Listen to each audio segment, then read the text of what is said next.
every... What day is it? Tuesday? Tuesday night! His ghost returns to wreak his horrible vengeance. Oh, but tonight's Tuesday night! Then he'll be coming.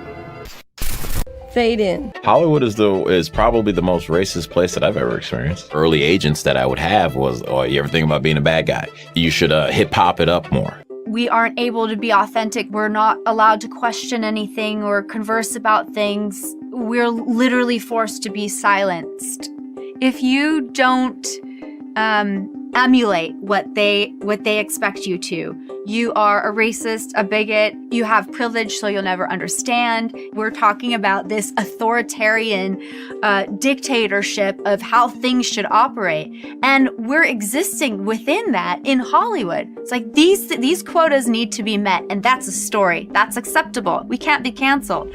But the reality is, like, you're cutting people off left and right, and there is no actual life and natural creation in this story at all. Like, what are we feeding our society when we're creating narratives like this? You have these young black boys and black girls looking for an answer, and you got Oprah telling them, oh yeah, it's white privilege. What country in the 80s would allow a fat black woman to have a daytime talk show that now she is one of the richest people on the planet? That was here in America. I think nowadays it's different for the sake of being different because it's politically correct. You know, like, we're gonna fit this transgender character in here now that we're PC. Natural organic stories stopped being told, and you had to make a checklist of what was acceptable. You know, all the nuances of art disappeared, and shouldn't it be about talent? Shouldn't it be about merit or capability or effective storytelling or emotional presence? It's okay you don't hire that guy because he's a tall white guy. It's okay that you do hire that guy because he's a black guy. That is racist. Plain and simple. I don't think it's funny that you say, I don't like to hang out with white people and laugh. I don't think that's funny. That's terrible. There's this expectation that you're supposed to show up to these places and get in sync and in line with these people and this left agenda, or you're the enemy. Would it kill you once in a while to make a movie that doesn't make me want to take a bath with the toaster? Your friend Piers Morgan, he's a commentator in Britain. Yes. He said he didn't believe things that Meghan Markle said. Right. And then on your show, you said, well, he's a good friend of mine, and I don't necessarily agree with his opinion, but he is entitled to his opinion. Exactly. So he was called a racist and lost his job, and you were called a racist and lost your job. Do I have it right? You got it right. I've been called so many things in my life. I am so used to being called names, but a racist is one I will not take. In all honesty, I gotta ask, if your movie is so woke, how come I'm falling asleep? Now enjoy the show. Green lights, baby. Let's go. Say, kids, what time is that?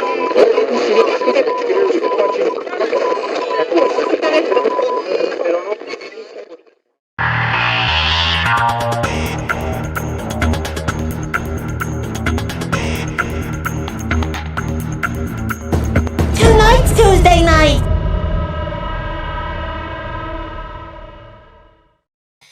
Whoa, we're running lean and mean right now. Why, hello, I didn't see you there. How could you not? We are Spartan tonight. We are Spartan for now. Yes. I literally sat down in this chair like 8 minutes ago.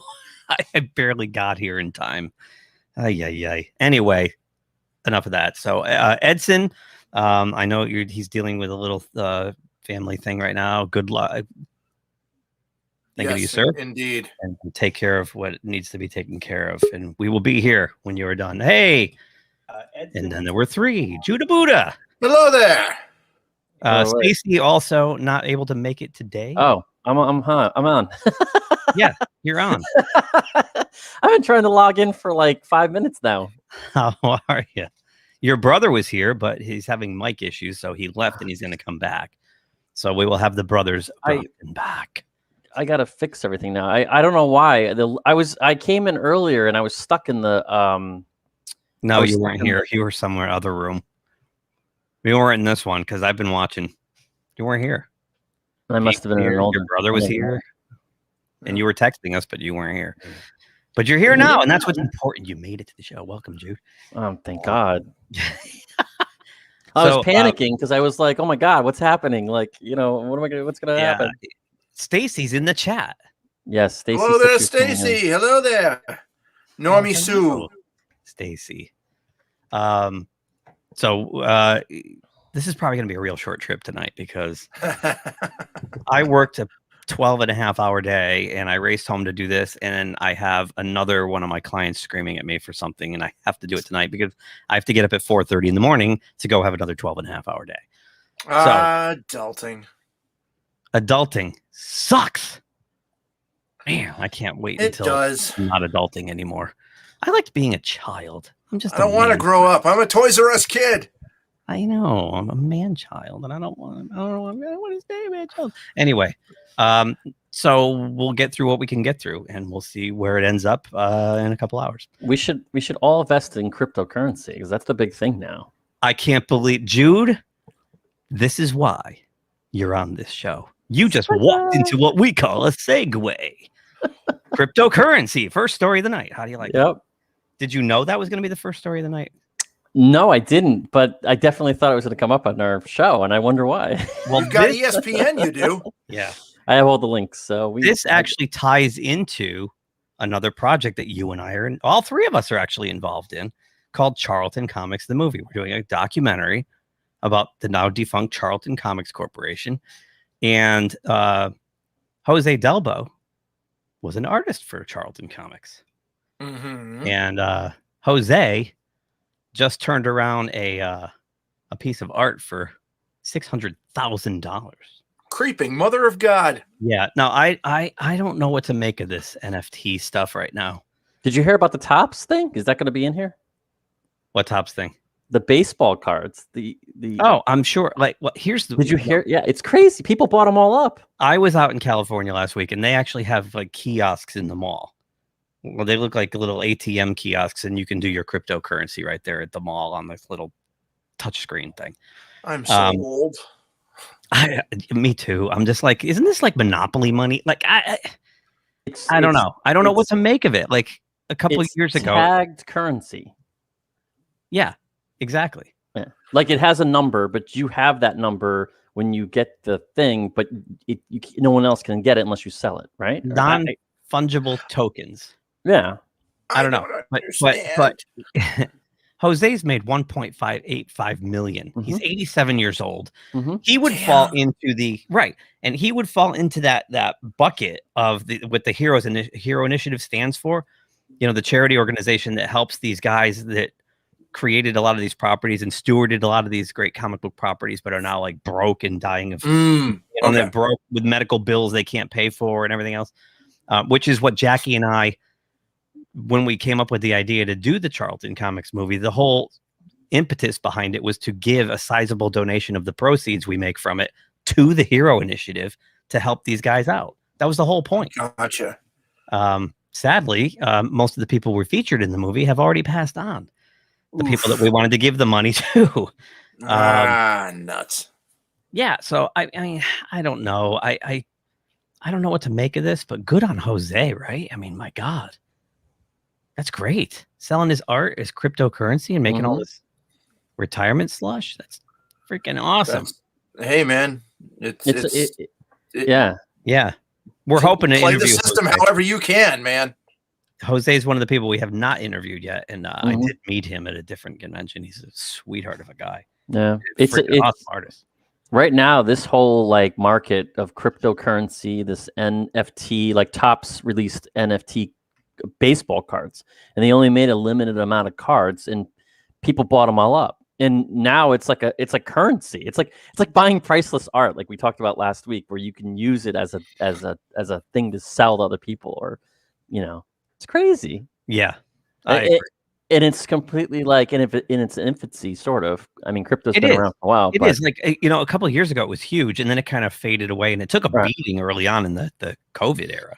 Right, and now it seems like it's having this resurgence. So, am I crazy, or was there an incident where someone died and he had the only password, and like millions of people couldn't access their account? Or am I making that up? Maybe. All I know is if I open up one of these NFT accounts, I'm going to call the account "Get Off My Fucking Lawn" because I don't get it. I don't get it. Well, I think what it is now too is that you can download these apps like Robinhood and Coinbase. Yes. And they allow people like me, you, Pete, to go in without any knowledge and just buy crypto. It's just like it's a market's there for you on your phone. So I have friends that are really into it, and I know what's his name, Musk there, Elon Musk, yes, Muskrat. He's been buying a lot of crypto and driving it up, the market up. So, and there's all these new coins that are coming out, and Yeah. I don't know too much about it either. I just talk to people about it, and they kind of tell me, and I'm still confused because there's no physical. It's nothing physical. That's what I mean. It's so intangible. Like, I don't know, Jude. It just means we're from another time. I know it's used I know you can Mr. go. Lundell's with us, and he's in the same age demo. So we are the X's and the Boomers. We're yeah. I have been to places though, and you probably have in California, where they will accept cryptocurrency at like yeah, that's what I'm saying. Like they at a machine little or ATMs in the mall for crypto. Yeah. Yeah, it's bizarre. I don't know. But, hey, I was thinking of you today, by the way, Jude. I saw the Apple announcements and I fell over laughing. Oh God. Did you see them? No, I can't. I'm done with Apple. I just can't. We'll talk about that next week. This is the last Apple device I have, and all my music's gone on it. And I actually opened it up to see if I could salvage the hard drive because all my music's on here, and I haven't put music on here in years. Okay. And I don't even know if I have the music that was on here. So now I'm sort of stuck thinking, how the hell? I think the drive crashed. Yeah, it's a spinning drive. It's dead. So did it click? It clicked, but I saw this video online of some guy opening it up. You could take the screwdriver and hit the head of the reader, and it'll jump back, and you might be able to salvage your stuff. Put it in the freezer. Seriously, put it in the freezer for 24 hours and see if you can get it. I mean, Apple. But then copy everything off of it and replace it. Apple makes beautiful stuff, but it's crap. It's crap. I'm sorry. Well, I'll give you a quick little preview. The colored iMacs are back. I saw those, and they're about this thin. Don't do it. Yeah. Just don't do it. It's not worth it. And I don't know if I saw it right because I was on a job site, so I was quickly just skimming it. It looks like they ripped off the Microsoft Surface Pro with the iPad that has a kickstand now because Microsoft made all those ads making fun of them for that. The kickstand, it's like $1,000. Yeah. Is it $1,000? Probably. I think it's $1,000 for a fucking stand. I just, I'm throwing this out as a serious question. What have they invented? What have they innovated since Steve Jobs died 10 years ago? I'll wait. Nothing. Thank you. Good. Okay. Good. I get the no prize. No, It's true. The freezer works. The freezer will unstick a hard drive. Not all the time, but it does work. Ask Mark Devin. He's done it with 2. So you want to know what I bought that I didn't buy from Apple that everybody's been buying? A Zune? $25, dude, on Amazon. And these suckers are awesome, and they work probably just as good as those shitty little Apple whatever. How's the amazing? I love these. I just got these last week, and I am obsessed with them. I have them one in my ear at all times, and I just walk around the house when people call me. I just go beep, and I could talk. And $25. And if you lose them, it's only $25. $25. How's the bass? They're great. Awesome. It's a little uncomfortable after a while. Sometimes they're in your ear too long, but you know what? Too, I think you can get like a infection from earbuds because my ears get itchy sometimes. They do get itchy. I wouldn't be surprised if that's a thing. Yeah, but everything's a thing. Yeah. And these are cool. Well, you're right. Everything's a thing. You touch the side, and you can actually activate them. It's all touch. So you know what? Screw Apple and their $200, $250, $300 air fucking pods or whatever they call them. All right. So sorry. Yeah, that's a whole nother rant for another. It is another rant for another day. You know what? Before we go forward, I should make a couple of quick announcements. The announcements are piling up. I can't even keep track. May the 4th, Tuesday. We happen to do a show on Tuesday, and May the 4th, Star Wars Day, happens to fall on a Tuesday. So we're going to change the format of this show on May the 4th. We're going to be all about Star Wars. and I have to announce that we have one, and I'll say 1 3/4 guest right now because I just have one thing. He said yes, but he has to make sure of one thing before he can totally confirm and I can promote it. But Jay Ignashevsky, former Industrial Light and Magic, and Doug Tubach, current Industrial Light and Magic, have agreed to come on our show and talk Star Wars. That's amazing. Jay worked on the original trilogy. Doug worked on the prequel trilogy. And so take Doug's that also every worked other on station that recent has, Marvel and so take that every other channel that's going to have their I remember this about Star Wars. We actually have Star Wars. Ha ha ha ha. Yes. And Jay in particular has some great George Lucas anecdotes because he worked, he's friends with George and he's worked very closely with George. And one of the stories that's going to go, Jay worked on 2 major scenes in Return of the Jedi. He worked on the speeder bike chase and he worked on the scene where they come out of hyperspace and all the ships are coming at him. Like, it's a trap. And he's looking for his presentations. I've had him do these presentations in the past. You've seen it, Pete. Yes, I have. You've seen it. He's looking for it. Hopefully he can find it. If not, he's just gonna have to talk about it. But there's some great stories that George. I don't want to give anything away. Oh yeah, and these are some good stories too. These are some good. Yeah, stories. I remember these stories. Yeah, so that'll be fun. And Doug, he said he definitely is in. He's all excited. He's just got to clear one little. He's got to make sure of one little thing first. Another potential. Luckily, we're at 8 p.m. That's probably going to save us. So, and I said, well, let me know the minute you know, so I can start promoting the crap out of you coming on too. So, his big thing, he did Revenge of the Sith was his big one, and he's worked on all the recent Marvels, Thor Ragnarok, the Avengers, all that stuff. Oh boy, yeah. So, our May 4th. Oh boy, awesome. Can we take stuff from the making of, like how I have the making of Return of the Jedi with the speeder bikes and stuff. He has he shows how he built the effects. Like he has a process. No, we'd probably get a copyright strike if we were to start playing. And we'd probably get a copyright strike, but we can use his. I'll give you one little sliver, and I don't remember the exact number, but he made something like 435 passes of film to do that scene. 435 passes of composite on composite on composite on composite. And this is that great on celluloid. Yeah, this is like the money shot with the good guy ships coming this way and the bad guy ships coming this way. Yeah. Yes. The one that was in all the advertising. And there's a great George. There's a great George story that goes with it. Yep. Where George spotted an error in real time. Wow. Anyway, I don't want to give the rest of it away. Hey, Lloyd Green, how are you, man? So, that's one announcement. The other announcement is starting this Friday. I am now a permanent cast crew panel member of Pop Culture Minefield's TGIF show. All right. Afternoons. And the special guest on this Friday, my cherry popping episode, is Robert Meyer Burnett. Oh, fantastic. So I'm excited about that. You. I know. What else? There's a lot of stuff coming up. I talked to Bill Hunt today from the Digital Bits, and somewhere in early May, we're going to do a special stream about the history and current state and future of physical media with Bill Hunt from the Digital Bits. So that's also a big announcement. And we've added more James Bond guests, including one Mr. Lloyd Green, who's hanging out in the chat for our James Bond streams. So hello, Lloyd. Busy. But all right. Now let's get to these stories. I'm going to jump around a little bit. Okay. I know usually we report like deaths or, some bummer industry news, but I want to jump a little bit ahead. I want to go straight to news of the weird. Oh. So, hang on. I got to get rid of a pop-up before I share this. I must warn you before I put this up. Some images may be disturbing to younger viewers.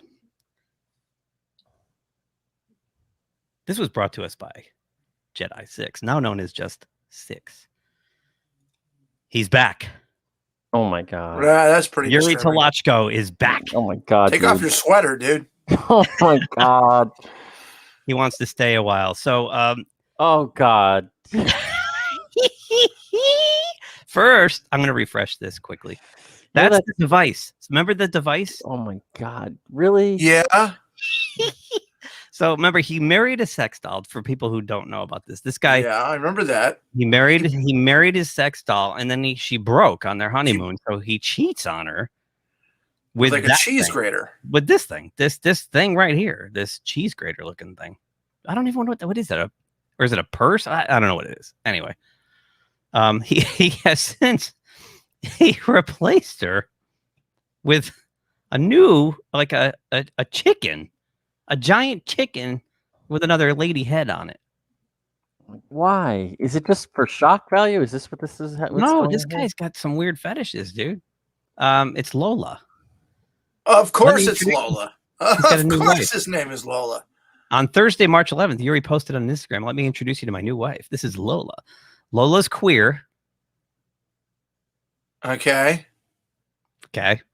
She's not yet decided on her sexual and gender identity. Okay. Lola has a woman's head, a chicken's body. The navel has depth and can be used as a vagina and a penis inserted. I'll show you this one. My God. Well, put up Stacy's comment. That is brilliant.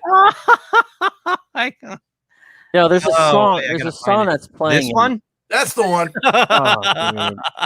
Did you ever hear that song? And I know we can't play it. It's a song called "Ding Ding Song." I know that song. You touch my tra la la. Yes. You touch my ding ding dong. Yeah. That's what every time when you pop this story up, that fucking song ended up playing in my head because that's how creepy this is. Yeah, it's so creepy. So there he is with his ex-wife Margot. God. Yeah. So, but I got to take this up a notch. And I have it gets worse. But wait, there's more. Yeah. Jedi 6 sent me the link to his Insta.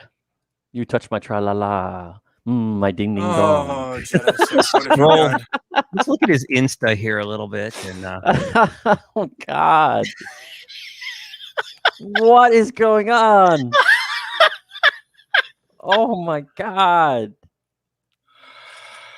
This guy, man, he's awesome. He's awesome. Well, I didn't need to get any sleep, thank you. Hey, when people send things in like this, thank you, Jedi 6 or just 6. Yeah, you got to run with it. Is that my anthem? Sorry, I did not remember that. I'm apparently not. I'm burnt right now. I have no idea what day it is. Stacy, we could play that song when you come on. I'll sing it to you. I'll get my guitar. I'll sing it to you. He has 111,000 followers. Wow. Oh my God. Now wait, go back. What is his full name? Yuri Talachiko. Yuri Talachiko. Oh God. Yeah. Hey man, do what you love, man. Do what you love. He's fun. And if he's having a good time doing it and he's got followers, if you happen to love a giant chicken with a human head. Or a silver thing with rivets all over it. Do what you do, you, as they say. You do you. Yeah, that's the best way of putting it. I'll just be way back here. That's a whole bottle of Nair right there. Right. That's a whole bottle of Nair. Right to the eyes. Here's another one. This is kind of creepy. Human monkey hybrid embryo joint created by Joint China-U.S. scientist team. Nope, someone popped in. Someone's popped in. Let me see who it is. Are you shitting me? Who is it? You guys are not going to believe who it is. Who is it? You'll never believe in 1,000 years. I can't believe it myself. It's Edson Gomes. Hey! I don't believe it. You just dodged a bullet, my friend. Yeah. Oh. You touched my tra-la-la. My ding-ding-dong. Yeah, you missed... Whoops. You missed Yuri Talachko. He's back. The guy who married a sex doll. He married a new one. So glad. He replaced her. Yeah, he married a new one that has a chicken body and a human head. Wow. So belly button that's multi-purpose. In the category of what could possibly go wrong, a team of scientists from the US, China, and elsewhere have developed embryos that are a mix of human and monkey cells for the first time in history. The embryos, which were detailed on Thursday in the scientific journal Cell, were created for scientists to uncover new ways to produce organs for people who need transplants. The researchers injected 25 stem cells from humans, known as induced pluripotent stem cells, or ISP, into embryos from macaque monkeys. The scientists then macaque. I thought those were parrots. Macaque. The scientists then grew the mixed embryos in test tubes for up to 20 days in order to study how the animal and human cells communicate with one another. The idea behind the research is to determine whether or not the monkeys could eventually be able to grow human organs for transplants. According to the team of scientists, thousands of people die every year waiting such transplants. It goes on and on, but I think part of the apprehension behind this, though, is that if a human monkey with human, because of a monkey with human sperm meets a monkey with human eggs, nobody wants a human embryo inside a monkey's uterus. So there's this guy, Hank Greeley at Stanford's like, whoa, time out. You know, if I had $1 for every time I've said that. This is Planet of the Apes. That's what I said. That's exactly what I said. I said, this is how it starts. This is fucking Planet of the Apes. Freaking how it starts. First monkey's to be called Caesar, and that's it, right? That's it. Yeah. I would never judge you, Lloyd. I respect you. Do you, man? Wow. That's Jude. That's the first thing I thought of too. I was like, have the movies taught you nothing? They taught me a lot, especially the ones before year 2000. Waka waka. Yeah, exactly. Yeah. Yeah. And these ones look like they're, what are these, chimpanzees or no? They're macaque monkeys. Right, so they're fast. Those fuckers are fast, so they're going to be smart and fast. They'll jump all over you in 2 seconds and swarm you. See this one right here? Not a good idea. This one's the whole time. This one right here is the one that's going to lock you away for life. He is Dr. Zaius in the making, right there. Look at that. Oh boy. Dr. Zaius. They'll be so smart they'll attack in numbers. It'll swarm people. How does that go, Pete? From chimpanzee to I hate everything I see from chimpanzee to chimpanzee. No, you'll never make a monkey out of me. That's it. Oh my God, I was wrong. It was Earth all along. So you got to be careful. That was brought to us by a viewer, and I guess I shouldn't say. I don't know. Anyway. When you look for news of the weird and you end up with more than one, I got one more. And you handle 3 in 1 week. Can you? Do we have a choice? I don't care if you can. Yeah, of course. This one came from the New York Post a couple days ago. I don't think we need to go past the headline. Yeah, no, probably not. I'll be right back. And the photo to the right, I think I've had enough. I'm gonna go take a shower while you guys finish the show. Yeah, I'm disgusting. Gonna go. So I'm leaving it at that, but it is definitely news of the totally fucked up. Yeah. Sorry. I blame the internet. That one I saw on Stephen Walton's channel, and I was like, "What?" They were like mortified. I'm like, "Well, I guess I should get that and make a mention of it because it's freaking gross." But I just hope that it doesn't get into any court system or anything like that. It's where the things have happened. I hope not. Well, California already passed that weird thing where like it's okay to have sex with a minor up to a certain age. Oh, yeah. Without penalty. And like, what are you talking about? No.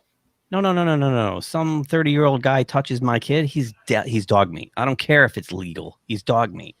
Right. Yeah. I'm telling you, the internet, man. Yeah. Oh, well, all right. You Google all that stuff. Yeah, it's just okay. The cat's out of the bag. I also got the monkey story from 6, but it's genuine science, but it's still freaking weird, right? I mean, come on. It's Planet of the Apes. I'm telling you. Totally Planet of the Apes. Yeah. Thank you, Stacey. That indeed is. God. Since we're going at a breakneck pace tonight, bummer. This is a bummer. And Pete, you know Doug Trumbull. I do. Does Doug Trumbull not love this cinema? Oh, yes, he does. Well, it's gone. I hope he has a way to, maybe he has a way to buy it. You think he might have a way to buy it? Like if he gets some investors, he can. This is like a high, what do you call it? I don't want to say high class, but like, just this. Yeah. I mean, the Cinerama, 180-degree movies, like you saw Lawrence of Arabia and complete, immersive. It sucks. I just walked by it last month too. It's very sad. It's very sad. So the ArcLight bought it and then shut it down. So no, it's because they couldn't get an audience for this. yeah, or? I'm guessing they weren't drawing big crowd. I mean, the only people who care about this are like classic cinephiles, you know. And you can only screen certain movies in there. You can't put like some boring 185-to-1 aspect ratio movie in there. So you're not going to see like Transformers: Dark of the Moon here. You're not going to see the Avengers or I mean, if you think about it, VR is pretty much going to take this over anyway. I mean, you can watch movies in VR now. I say take the credit for both because I think Yoli Talachiko is better. Personally, that's all. I think that who can explain that? So yeah, that sucks. I'm hoping somebody buys it. It's if they knock it down, that'll really suck. You know what they could do with it actually? What could they do with it? Well, you got to leave it up. I mean, it's a historical landmark, right? Yeah. How about if you leave it up and turn it into like a museum, a cinema museum? That's an awesome idea. That's a good idea. Too logical, methinks. Once in a while, I have a decent idea. Too logical. You don't. If they bulldoze this, that'll suck. Don't freaking do it. Or they'll put up another movie theater. You watch. It looks like half the ball from Epcot Center, doesn't it? That's kind of what it is. Like it's just this big, So I don't know. I wanted to go in there too. I never got to see anything in there, and I'm down there all the time, but just one of those things. Next time. Next time. Like I said to Prince concerts and Tom Petty shows. Yeah, next time. Then they freaking die. Joy Hummel, the first woman to write Wonder Woman, dies at 97. Who put this one in the calendar? I did. You did. I just saw that. I just thought that was kind of. This is interesting. 97. Wow. I just love. It's like if you read a little bit, it's like for how many years that no one even knew that 70 she did years. it? Joy Hummel, Murchison Kelly was the first woman to write scripts for the Wonder Woman comic book franchise, but hardly anyone was aware of that for almost 70 years. Well, they didn't put credits in the comics for a long time. Oh, right, yeah. It was kind of Stan Lee and Jack Kirby and Steve Ditko. They were kind of like, oh, we should put them like movie credits, and give people credit for what they do. Hey, Zach, how are you, man? And she didn't even think it was like such a big, like she was so humble. She wasn't trying to get fame out of it. It was just something she liked to do. She didn't think it was a big deal that people didn't know. Yeah. She was amazed that people made such a big deal over it. Her son, Rob Merchant, said in a phone interview. She'd say it's just a comic book. Yeah. She laid it down. She was 19 and known as Joy Hummel in March 1944 when she went to work for William Moulton Marston, the psychologist who created Wonder Woman 3 years early and found himself with a product that was in such demand he couldn't keep up. And first, Hummel typed Marston's scripts. Lepore. Who's Lepore? Jill Lepore. She wrote a book, His Secret History of Wonder Woman. So Lepore teaches at Harvard University, wrote in Secret History. Soon she was writing scripts of her own. Hummel said she wrote the scripts for more than 70 Wonder Woman adventures, though her name appeared on none of them. Oof. Helping to form what became the most enduring and widely recognized female figure in the superhero universe. Then in 1947, shortly after Marston died of polio, she stopped. She had just married David Murchison, a widower with a young daughter. Being at home with that child, Hummel thought was more important than her work on Wonder Woman. Hummel became largely invisible as far as the comic book world was concerned. Rob Murchison said her family and a few others knew of her role, but she didn't advertise it. Lepore, though, researching her book, came across Hummel's name and went looking for her. Kind of sounds like Jackie digging into Carlton stuff. Yeah.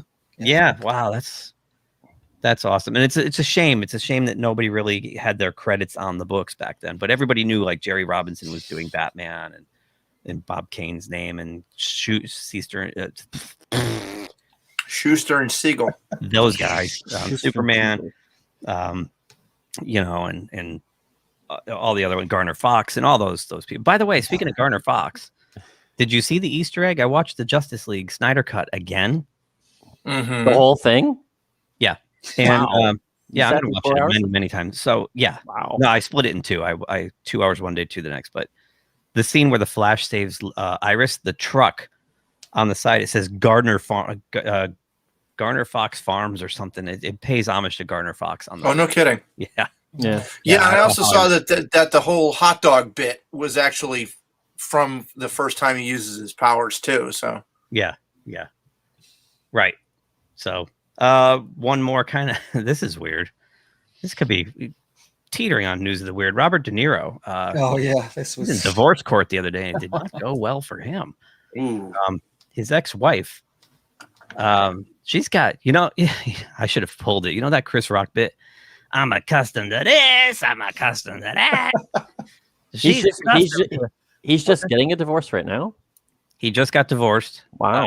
From his wife Grace Hightower. Wow. Yeah, they've got to sell their $20 million residence. Not to be confused with Hightower from the Police Academy. Maybe his sister. Moment of silence that the millionaires have to sell their. Yeah, I feel so bad. God forbid you have to move into a smaller home like the rest of us. Yeah. How do we live?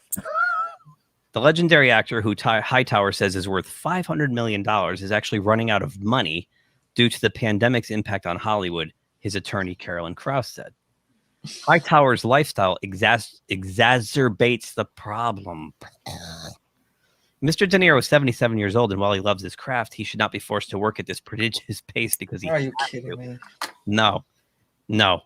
She basically went into court, and she's accustomed to a really, really expensive lifestyle. Yep.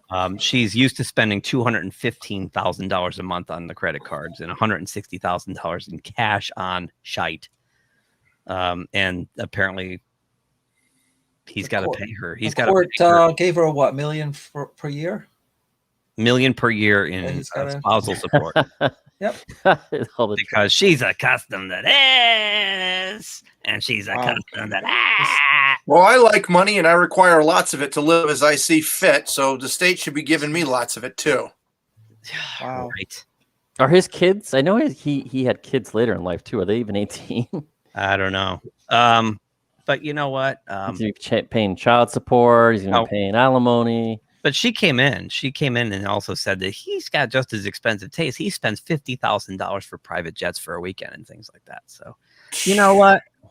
Wah, boo-hoo. You've been living high on the hog for 77 years. Join the normal people. I know. Tough shit. Tough. Gotta be kidding me. Yeah, exactly.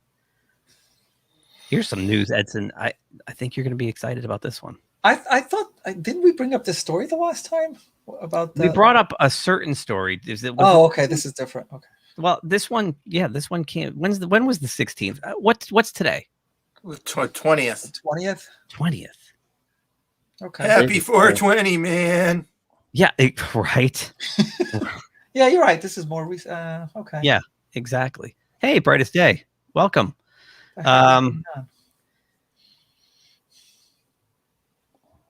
The rights battle's over, man. Macross and Robotech to coexist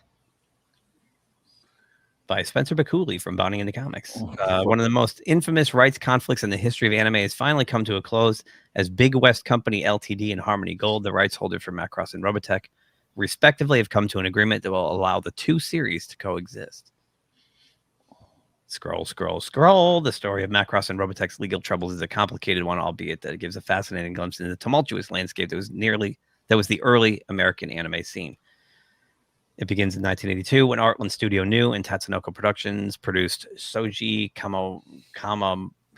Kawamori's Super Dimension Fortress Macross, a military science fiction anime series set amidst an ongoing war between humans and an invading alien force known as the Zentradi. There's the Zentradi right there, Lord Britai. The series is perhaps best known for its VF-1 Valkyrie, a vehicle capable of transforming between a fighter jet, a full-blown mech form, and an in-between walker mode. Yep. Created by Kawamori himself, the VF-1 Valkyrie is credited with popularizing the concept of transforming machines, predating Takara Tomi's Diaclone and Transformers franchises by 2 years. Kawamori would go on to conceive a number of Transformers for the budding property, even contributing to the design of Optimus Prime himself. So, massively popular upon its release, Super Dimension Fortress Macross would eventually serve as the basis for two separate spin-off franchises, the Super Dimension series and the Macross series. Seeking to expand their catalog of English-language anime titles during the cusp of the medium's popularity explosion in the West, the latter series was eventually licensed for American distribution by Harmony Gold, the dub company who famously produced the very first English dub of Dragon Ball. Blowing up. Scroll. However, much like the dub of Dragon Ball, which saw all the characters renamed in an attempt to make the series more palpable to the West, Harmony Gold's handling of the Macross property was less than faithful to the original Japanese production. To handle Macross, Harmony Gold hired Carl Macek, a controversial figure among anime fans, who was praised for helping bring anime to the West, but scorned for his habit of editing and rewriting the source material in the process. Yeah. Scroll. Under the direction of Macek, Macross was mashed up with two other completely unrelated anime series, Super Dimension Cavalry Southern Cross, say that 3 times fast, and Genesis Climber Mospeada. As the Macross name had already entered into American pop culture with the release of various model kits, the resulting animation Frankenstein was released in America as Robotech, named after the Robotech Defenders branding, under which various Japanese mecha kits were not sold. Model kits were sold. Scroll. The legal turmoil surrounding Macross and Robotech began in the early 2000s. In 2002, a Japanese court found that though Harmony Gold had licensed the Macross series from Tatsunoko, the property actually belonged to Studio New. A year later, a Tokyo district court ruled that Tatsunoko held the authorship rights to the series, allowing them to distribute Macross outside of Japan and extend their licensing agreement with Harmony Gold. To complicate matters even further, Big West Advertising, who funded the production of Macross, was found to own the copyrights of a total of 41 characters featured within the series. I'm getting confused. I am too. Let's just cut to the chase. They can now coexist, which is good because the reason Carl Macek had to splice in the other 2 shows with Macross and turn it into this big saga is because to syndicate it in America, he needed 65 episodes, and Macross ran 36. So he had to do something. Yep. So he found 2 series that looked very similar in style and decided to stitch the 3 of them into a multi-generational saga.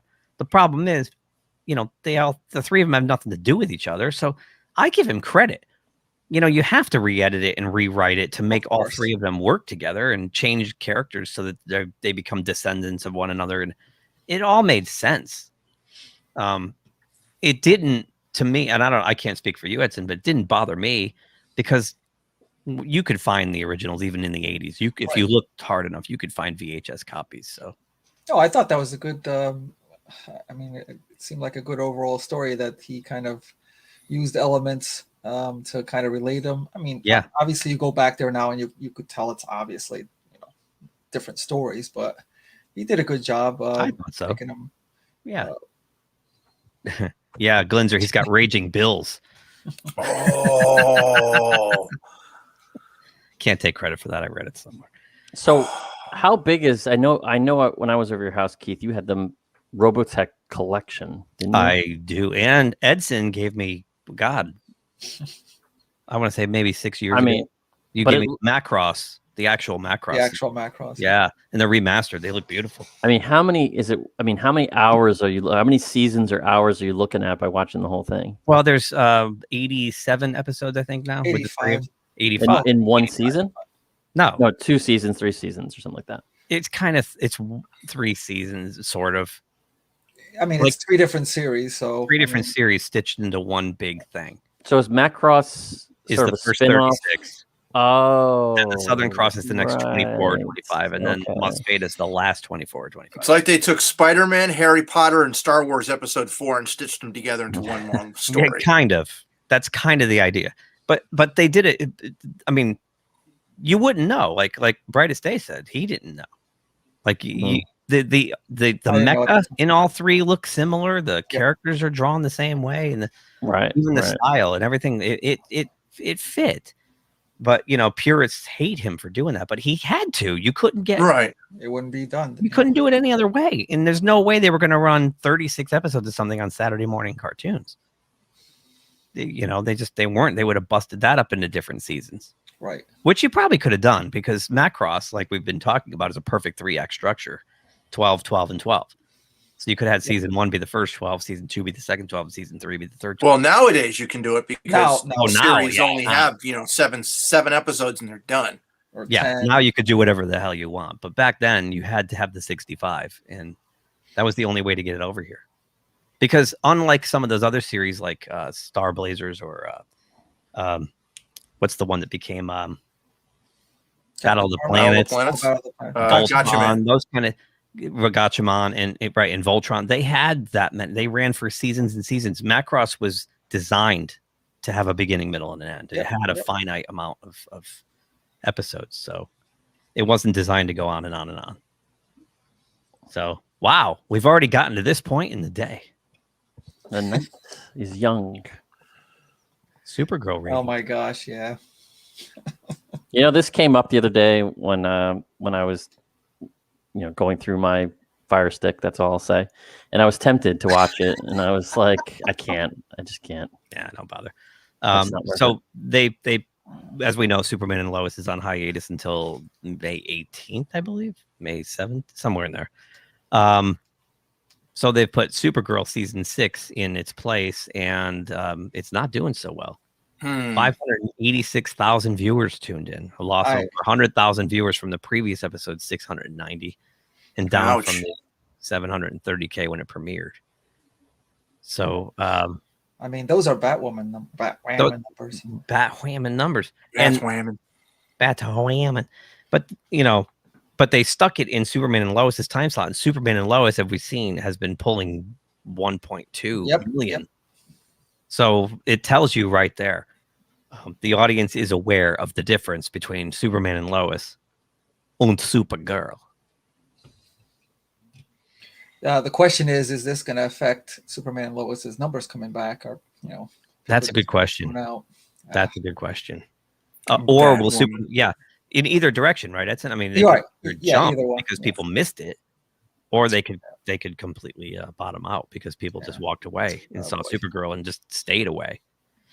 So who knows? A lot of these CW shows have totally overstayed their welcome, including this one that's in season 2. However, and I just saw Az go nuts over this. Can someone explain this? Yeah, it went up. Way up. Way up. Look at the demo. They went up 70% in the demo.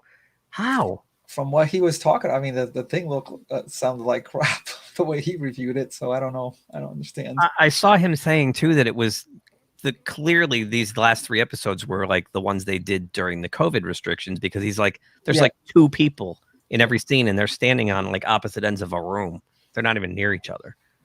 So I don't understand that either. Wait a minute. Where's my window? I gotta.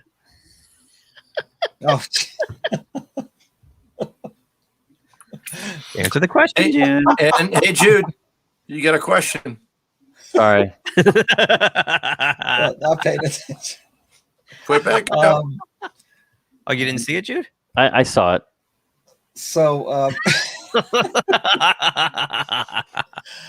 I have to say I do appreciate this show a lot. Yeah. Because I mean, Az wouldn't be doing those great reviews for me that I completely enjoy every week without it. Just being honest. You only got 2 more, Edson. Oh, you can see by this chart here. This is mind-boggling. And overall went up back to 561,000, 16% increase. Like, and these will probably get adjusted tomorrow. Right. Wednesday. Well, it could be the spillover from the ones that gave up on Supergirl and kind of, let me give Batwoman a chance. I don't know. So it went up about 80,000 viewers, right? How many views does his reviews get? Oh, whoa. Here's my thinking. Now I'm thinking, here's my thinking. Has he influenced people to watch this for the trash? Oh, wow. Should we conduct a little experiment in real time? Do season closers always get better numbers, though? Not necessarily. Not necessarily. Because I'm curious to see if it's going to hike up on the last show of the season. Let's see. What's he getting here? Let's 28,000. Let's place our bets, people. Let's place our bets. Yeah. He's getting 28,000. Is he? So he's reviewing the show. We got somebody else in the house. Oh, is he ever? You haven't seen his reviews? Yeah. I only watch him on his on reviews Neurotic. Are full length Friday hour night shows. Like they go to 45-minute reviews to do this show. They're as long as the episode. They are. What's up, bro? Yeah. Oh God. Sorry, I had audio problems. It's funny, Nightmare. Mr. Lundell, that they Can everybody hear me okay? greenlit. Yep. Yes, They yes, we can hear you greenlit just fine. Greenlit a season 3 after the second episode of season 2. Yep. Before this ratings disaster. It just doesn't make sense that it would leap this much. I don't know. Is it the kind of thing where you can pay for like YouTube subscribers? They went out and paid like a bunch of people somewhere to just tune put in. it past them. I wouldn't be surprised. You know, like just pay to get these ratings up and make it look good, because they were probably careening toward 300,000. Yeah. I wouldn't be surprised. Numbers can be fudged any way, anyhow. They got the internet on computers these days. Right. They need to show IDs. Yeah, right.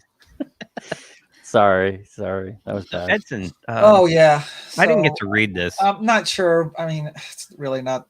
It's like in other news. I mean, everybody already knew how bad this movie was, but for some reason he decided to come out and say he regretted it. I mean, thanks. Little bit late now. Can I just say we regret you having creative control of anything, Akiva Goldsman, because Akiva Goldsman's one of the people in charge of Star Trek right now. Oh gosh. Okay. I just have to point that out. Oh, okay. Yeah. It's. You're welcome. And I don't know what the writer of this article kind of did it themselves, but there's like right in the bottom of the first paragraph where he says that Tom Taylor played the film's central character, which is the boy. What are you out of your mind? Tom Taylor plays the little kid, the central character of not just one book but 7 books. Is the gunslinger, which is played by Idris Elba, Roland. Yeah. What are you talking about? I mean, just this whole thing is so incoherent. I mean, did they even put any thought into it? Well, no. Usually these Screen Rant and these are those shill sites where these guys will just completely shill for something. So yeah, it's not a big. I mean, yeah, I know it was bad, but I don't know why he chose right now to do it. I am absolutely not surprised when I see that right there. Okay. Yeah. It's just he's another one of these J.J. Abrams people who fails upward and somehow continues to get jobs, and I don't understand it. I mean, how many times do these guys have to make hot trash and keep coming back? The studios still hire these people, though. They give them money. Yeah, movies lose money, and somehow that signals, hey, we should give this guy some more stuff. I mean, it's the same idea as how is Kevin Smith making it? I know that's terrible, but well, is he really making it though, or is he eking his way by? I mean, it's not like they're giving him a $100 million movie or anything. I mean, I know J.J. Abrams is a household name now. I mean, but he's not that good, and I don't understand. No, he's insulated. He's protected. So if you put your name out there enough, I guess people just say, "Oh, it must be good if he does it." But I don't get it, because you watch the stuff and it's not good. It's the same thing. I mean, don't get me wrong. I like some of Kevin Smith's movies, but at the end of the day, I think he's overrated as far as Kevin Smith makes the same movie over and over and over again. Yeah. The one I really liked was Red State. It was so different. It was actually really good. Yeah, I remember a guy I know, our mutual friend Paul, who does not really like Kevin Smith as a filmmaker. He thinks he's pretty talentless. Saw Red State and he said, "You know what I kept saying?" I said, "You kept saying I can't believe Kevin Smith made this." And he's like, "Yes, that's exactly what I kept saying." Why doesn't he do more movies like that? I don't know. He likes potty fart humor, which he laughs at. Because but not a lot of people do, because it's easy for him. It's lazy. He just keeps going back to the well. He's a one-trick pony. And it's sad because I saw Red State and thought he turned the corner. He's going to make. Actually, It's weird. I was looking for a photo the other day, and I came across a tweet that he favorited. I don't know, you could favorite tweets back then.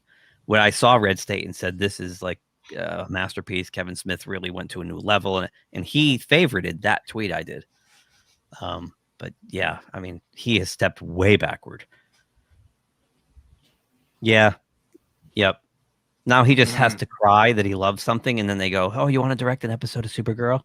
Oh, do you want to direct an episode of The Flash? You cried for our product? Oh, Kevin. Oh. Get out the checkbook. Get out the checkbook. What? Oh my god. Yeah, it's gross. It's gross.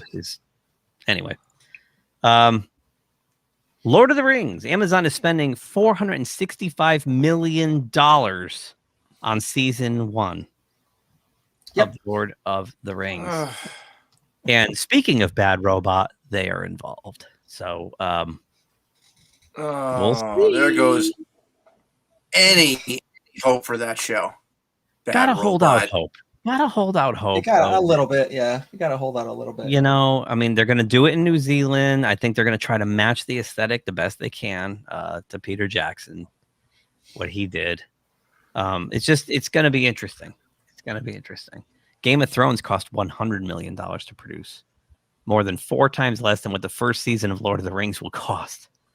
This is crazy. Yeah, it's unbelievable. Remember a time when we heard that there was a Star Trek episode or season that was like $1 million, and we thought, what the heck was going on? Yeah, Next Gen was like $1 million an episode, and that was amazing. We thought it was like, now they're spending expensive. $6 to $8 million on Discovery per episode.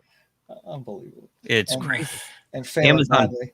bought the TV rights for Lord of the Rings for $250 million in 2017. The new series will be set thousands of years before the storylines that we saw in The Hobbit and Lord of the Rings novels and films. The show will feature both familiar and new characters, as well as the greatest villain that ever flowed from Tolkien's pen, according to the show's official description. Production of the show has already begun, and though an official release date has not yet been announced, Amazon Studios and head Jennifer Salke told The Hollywood Reporter in 2018 that the company hopes the series will air in 2021. I mean, I'm a big Tolkien fan, but is there really an audience for this? I mean, maybe I don't know who they are, but that's a good question. Well, that's the big question, because I mean it gets really confusing. All of his Silmarillion stuff is really confusing.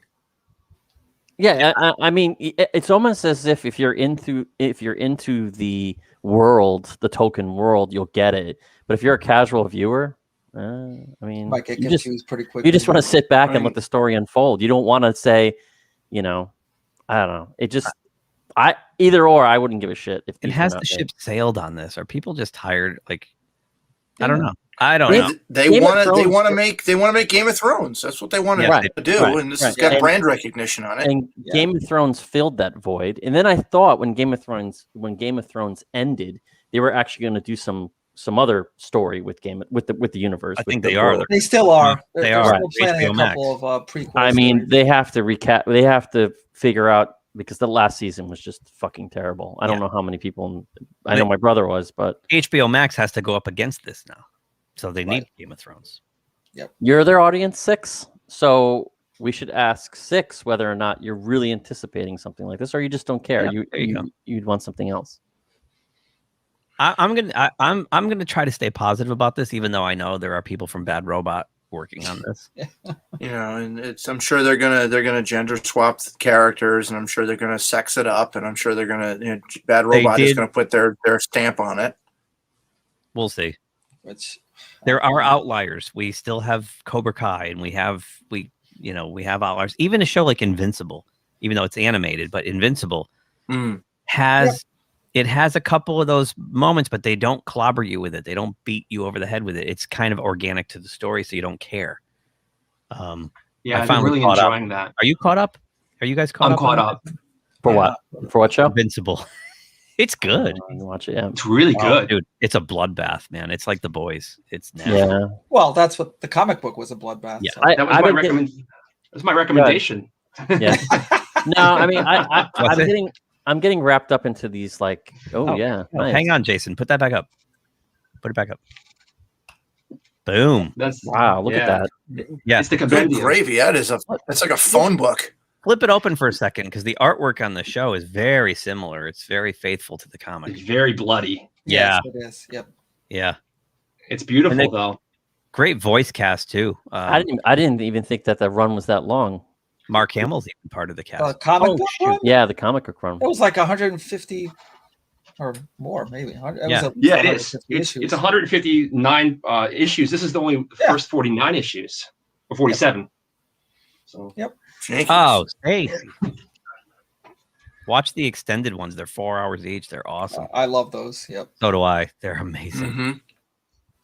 They're amazing. Except I remember watching those with my ex's son. He was about 10 and he was really into it. But when we watched the Two Towers, the first hour, he's like, they've been walking for an hour in real time. Yes. No, I that's right. I gotta get back into shows. What I got sucked into some documentaries on Netflix. I got sucked into the university scandal documentary on Netflix. Oh, which you gotta watch. It's I've really seen good. lots of docs on the college scandal. It's really good. Look at that. Yeah.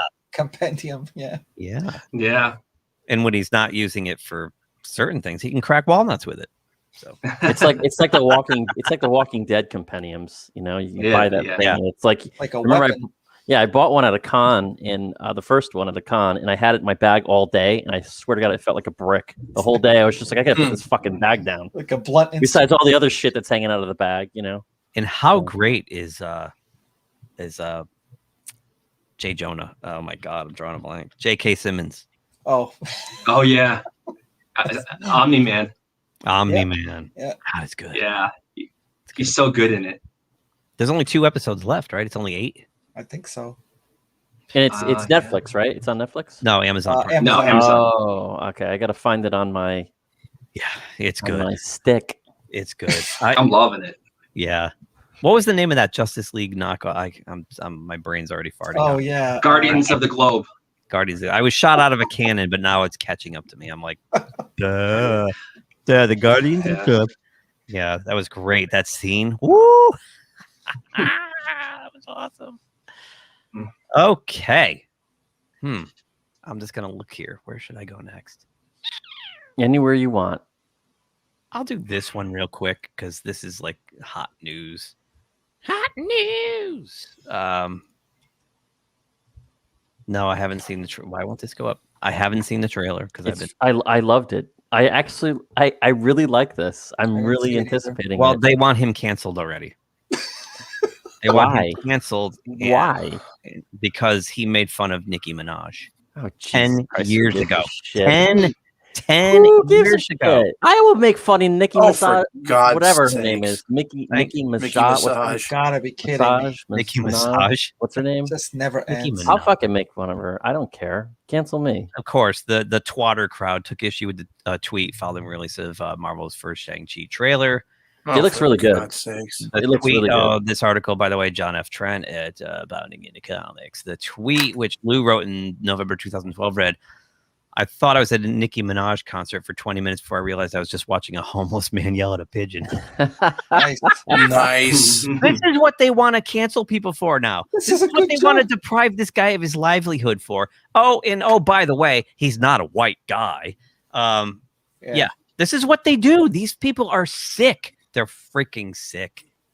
Sick. There's a Michael Keaton Batman story? Yeah, he's I don't officially know. coming back. I literally have been in a cave. I'm not lying to you for 12 hours a day for the last 3 freaking days. Yeah. So, yeah. Lou would address the tweet on April 19th, 2021. He posted to Twitter, well, this was a highly dumb tweet. It looks like a dumb 23-year-old trying to sound clever. Yeah. And took it down. He took it down and announced he's deleting it. And like, come on, man. Just a I thought joke. it was clever. Relax, It's yeah. just a joke. And you know what? Listen, I agree with him. I've written shit on the internet that's a lot more scandalous than that. So Have you now? I have. Oh boy. Cancel Don't get Judah famous. Buddha. Cancel Judah Buddha. You're not Shang-Chi, though. No. No, you're not. Watch the trailer. It's really good. I was very skeptical when I watched it. I was like, oh, here we go. Another MCU movie. And I really liked it. I actually want to see it. It looks really good. Let's see what the movie brings you. It's like it's got a mix of that Crouching Tiger, Hidden Dragon what I kinda heard. I heard it effects was- with the, when they do the flying kicks and stuff. Yeah, but I also saw a lot of people saying that Marvel's trying to pretend like this is something new that you've never seen before, and it's like, no, we've seen this a lot before. No, you're right. It is. It just definitely plays homage to that whole new wave kung fu movies again, like Crouching Tiger, and there was a bunch of those. What was the other one? I forgot. But How Yeah, about IP going all Man. the way back to the Bruce Lee films and Jackie Chan, Which is what it was ripping off initially. they were ripping off, right? What'd you say, brother? IP Man was another one. IP Man. Uh-oh. It's very similar to that. Well, There it is. Before we go any further, I just have to say this that that GeekTime Network is in no way affiliated with Judah Buddha. I like the black sheep. Cut him I off. denounce Judah Buddha. My Zack Snyder. Mikey Sutton says that AT&T wants Ben Affleck Batman for HBO Max. I'm up for it. This is going to be fun to watch, I think, because I think we're going to see a bigger schism develop between Warner Brothers and AT&T. Because AT&T owns HBO Max, and what they want, they get. And Warner Brothers keeps trying to, not cooperate. We'll put it that way. Yeah, you got Ann Sarnoff over there at WB going, nope, no more Snyderverse, no more this, no more that. But ultimately, at the end of the day, she's powerless against her AT&T overlords. If they want, yeah, they pay the bills, man. They pay the bills, right? So, Ben Affleck's fate in the Flash may be up in the air as AT&T heightens their interest in HBO Max Batman series. On March 26th, Mikey leaked that Ben Affleck's Dark Knight would face the Grim Reaper in a Flash movie. However, sources revealed that is uncertain now. Initially, Ben Affleck's Batman was supposed to have an Endgame-esque finale in the Flash. It was Warner Brothers' way of saying goodbye to the Snyderverse. But hold on. However, the general public largely doesn't follow comic sites or the trades. The death of Ben Affleck. Blah, blah, blah, blah, blah, blah, blah. AT&T wants Ben Affleck's Batman. Surprisingly, has little to do with the social media campaign to get his film made. Instead, AT&T is focused on making a dent on Disney+. Mm-hmm. AT&T's main reason for finishing the Snyder Cut is all about their HBO Max landing a punch on Disney+. Right. Yep. They're focused on money and new subscribers. All this noise you read or hear about the Snyder Cut not acquiring the views that Wonder Woman 84 had is irrelevant. The Snyder Cut wasn't expected to top the Gal Gadot sequel. What would be the point? After all, they're on the same streamer. Any competition between Snyder Cut is about ego internally and clickbait outside Warner Brothers. The only people in the company who care if Wonder Woman 84 are executives who want to banish the Snyder Cut into the Phantom Zone. Snyder Cut's real target was the Falcon and the Winter Soldier on Disney+. HBO Max lacks the DC equivalent of Disney Plus MCU content. There are Avengers running around Disney Plus in 2021 with new adventures. Ben Affleck's Batman fills that role. I'm told that AT&T wants more than a Ben Affleck Batman movie. In addition, they want a limited series wherein Ben Affleck has time for his tale to unfold. More importantly, a weekly show could have a more reasonable budget and generate a John Walker buzz. Originally, Ben Affleck's HBO Max project was discussed to be a flashback so his death in the Flash wouldn't contradict it, a la Black Widow. Apparently, AT&T sees greater potential in this going forward if it really takes off, and Ben Affleck is willing to extend his time in the Batcave. What does it all mean? Faith, Alfred. Faith. That would be cool. I'd love yes, that. It would. Because cool. Exactly. Yes, my money's on AT&T too, Mr. Lonto. Let's go to Vegas and put some money down. Yep. I'll drive. Yeah. So Batfleck, that would be pretty awesome. Yeah, he does a pretty good Batman. He does. That Mr. Affleck. He does. Affleck. Boy. You're gonna have to catch me up on some of these. Are you guys up to the task of catching me up on some of these? Maybe. Sure. DC could kick some Marvel butt if somebody at Warner Brothers had a brain. Yeah. Yeah, no kidding. It's so weird. It's almost like how Lucasfilm operates within Disney. Except the difference is AT&T is like, no, this is what's going to happen. And Disney's like, okay. But you got exactly. Kathleen Kennedy and Ann Sarnoff are like the same thing. It's so weird. I feel like DC gets to a certain point where they make a good film, and then when it gets to the rough cut, that's almost the finished cut, the people are like, nah, you got to cut this shit out. You got to cut this shit out. And Brothers, they don't know. They make a bad movie because they cut out all this shit. They don't know what they're doing with these properties. It's clear. They just don't have any idea Every time somebody watches a DC movie, I always hear the same complaint. It feels incomplete. You're fucking right, because they cut out so much shit. The story doesn't make sense. That's a good question too. Yeah, you're pulling the pages out of the book. Stop. Just fucking let it flow. Stop trying to fight it. Just. I'm let it assuming, go. Gunther, you're referring to like the Disney Nazi ties and all that kind of stuff. What's up with this? Yeah. What in the fresh hell is this? I don't know. And I've seen. I was other like channels floored by this. doing this, and this came out last week. Last Wednesday. BBC has his head up his ass. Like, okay, BBC's chief diversity officer. Yep. Doesn't think the lead character in the former BBC drama Luther, which starred Idris Elba in that title role, was black enough to be real. What are you talking about? Holy shit! Is chief diversity officer enough to be a real job? Well, clearly. Good God. I mean, what does that mean? What does that mean? The complaint was that that. I'd love to see his Cottonelles. By their you go on to read that by their standards, I had like they not enough black friends in their his life. Didn't eat Caribbean food. I mean, they're pigeonholing him into like how is everybody black supposed to act that way? They can act many different ways. Why would you do that? Wait. This reminds me of something Cameron Pasha likes to say. What he told us and what he says on other channels. By the way, Cameron's coming back. That's another announcement. I forgot. We got Cameron coming. Oh, fantastic. He talks about exactly that, Edson, right? Yep. In fact, we did a story last week featuring this gentleman, Sayeka Masakwa, who says a lot of that stuff, and I had in the opening video. Yep. Where he said he would audition for roles, and they're like, "You're not black enough. You need to pop it up. Do you want to play a criminal instead?" So while they check their boxes, they also you're a cartoon, right? They trope you out, and they don't see you as a real person. They just see you as a stereotype. Right. Yeah. So this person doesn't think that his character is stereotype enough, I guess. Like he was, because he dared to be somebody new and innovative and made the story so interesting, which is why people watch it, not because they want to watch someone try to be black. I don't know. I want to hear what Idris Elba's comment to this is. I would love to hear his take on this. He's a classy guy. He probably just blew it off. He probably blew it off. He knows what he's dealing with. You know, like Cameron put, I mean, the people who are in the soup know what they're dealing with. I missed that. I watch all Ripa's videos. I don't know how I missed that one. I don't understand how your job justifies you even to say anything like that. Is it the color of your skin, or like what? How would you say something like that? You know what I mean? I don't know. It just doesn't make sense. Yeah, it makes no sense. He doesn't have any black friends. He doesn't eat Caribbean food. This doesn't feel authentic. Stupid. Who cares? Everybody's it's individuals. Okay, so if you're not a stereotype, it doesn't work. Right.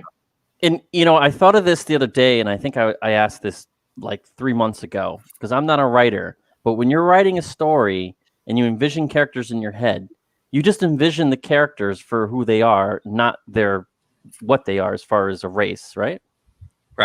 Right. So how about this? Idris Elba doesn't write the show.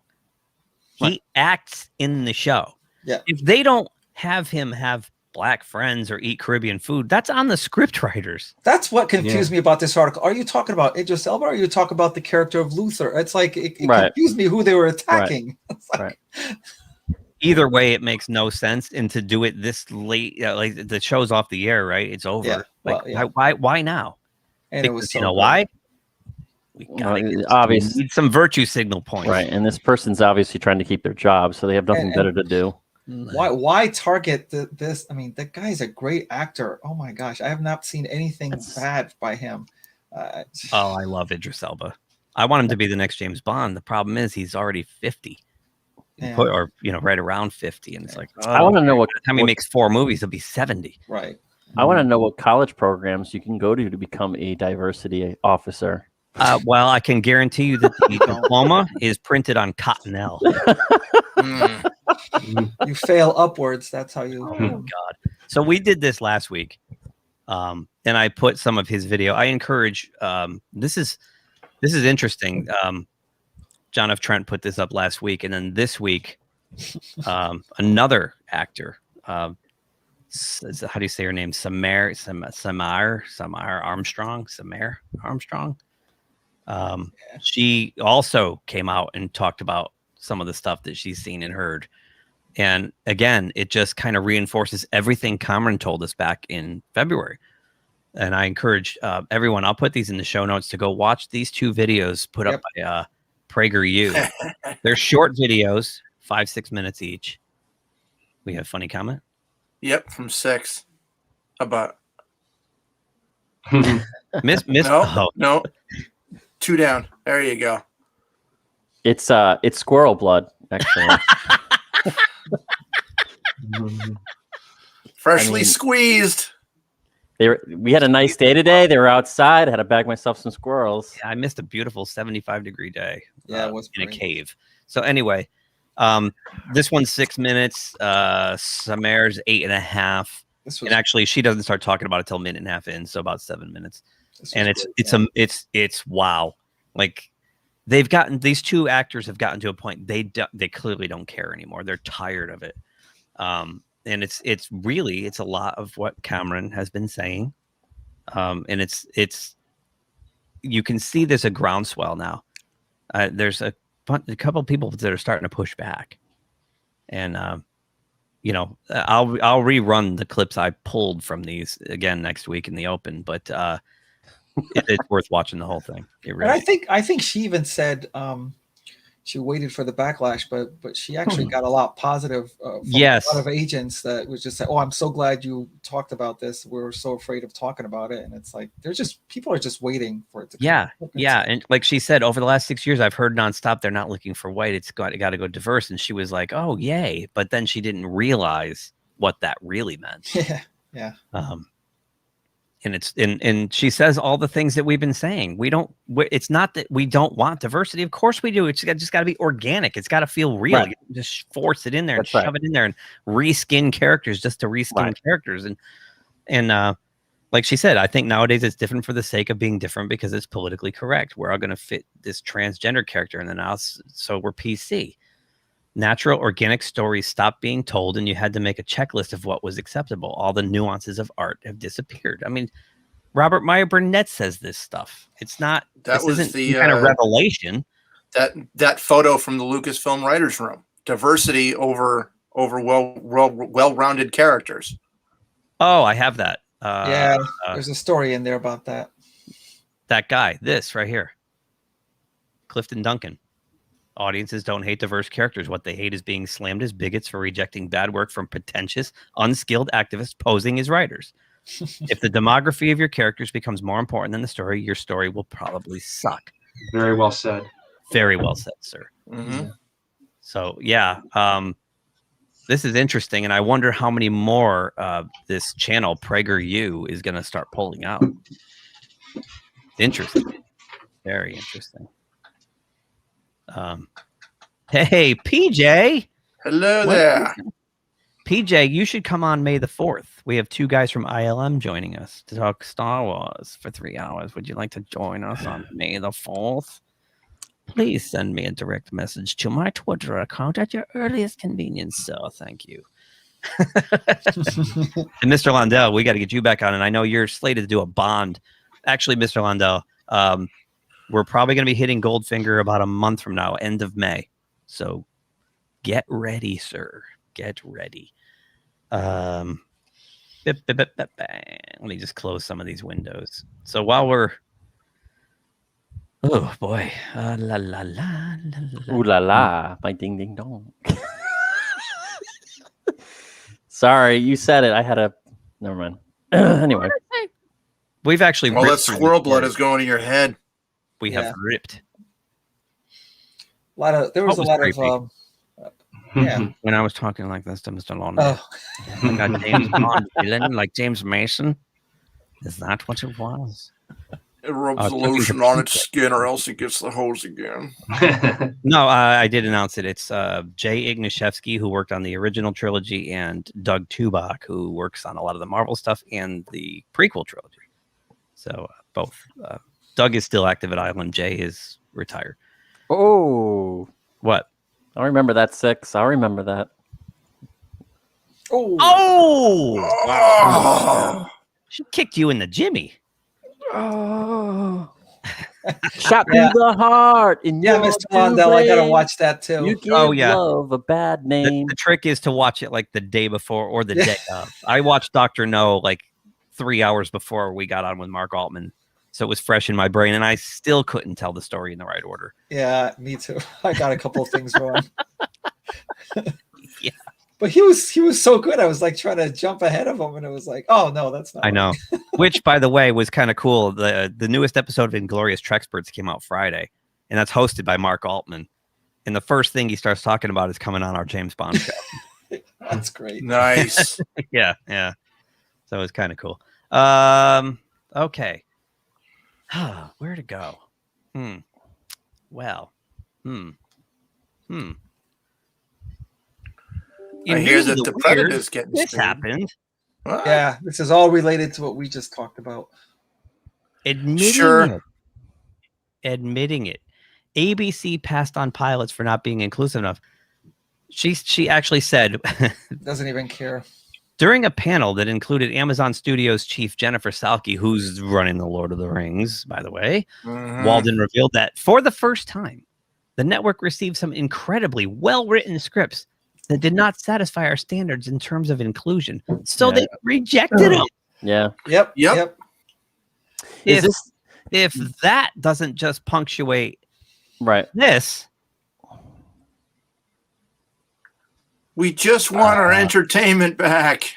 We just want our entertainment. She didn't even bother to like say it in such a way that's like, oh, but we found so many other better scripts that also are diverse. No, we found crap that's diverse. But She pretty much said we took the crap that checked the boxes instead of the stuff that was really awesome. That's what it was. Yeah. In fact, there was going to be a show with Sylvester Stallone. Yes, he developed a show with and what is that other guy, action guy in the 80s?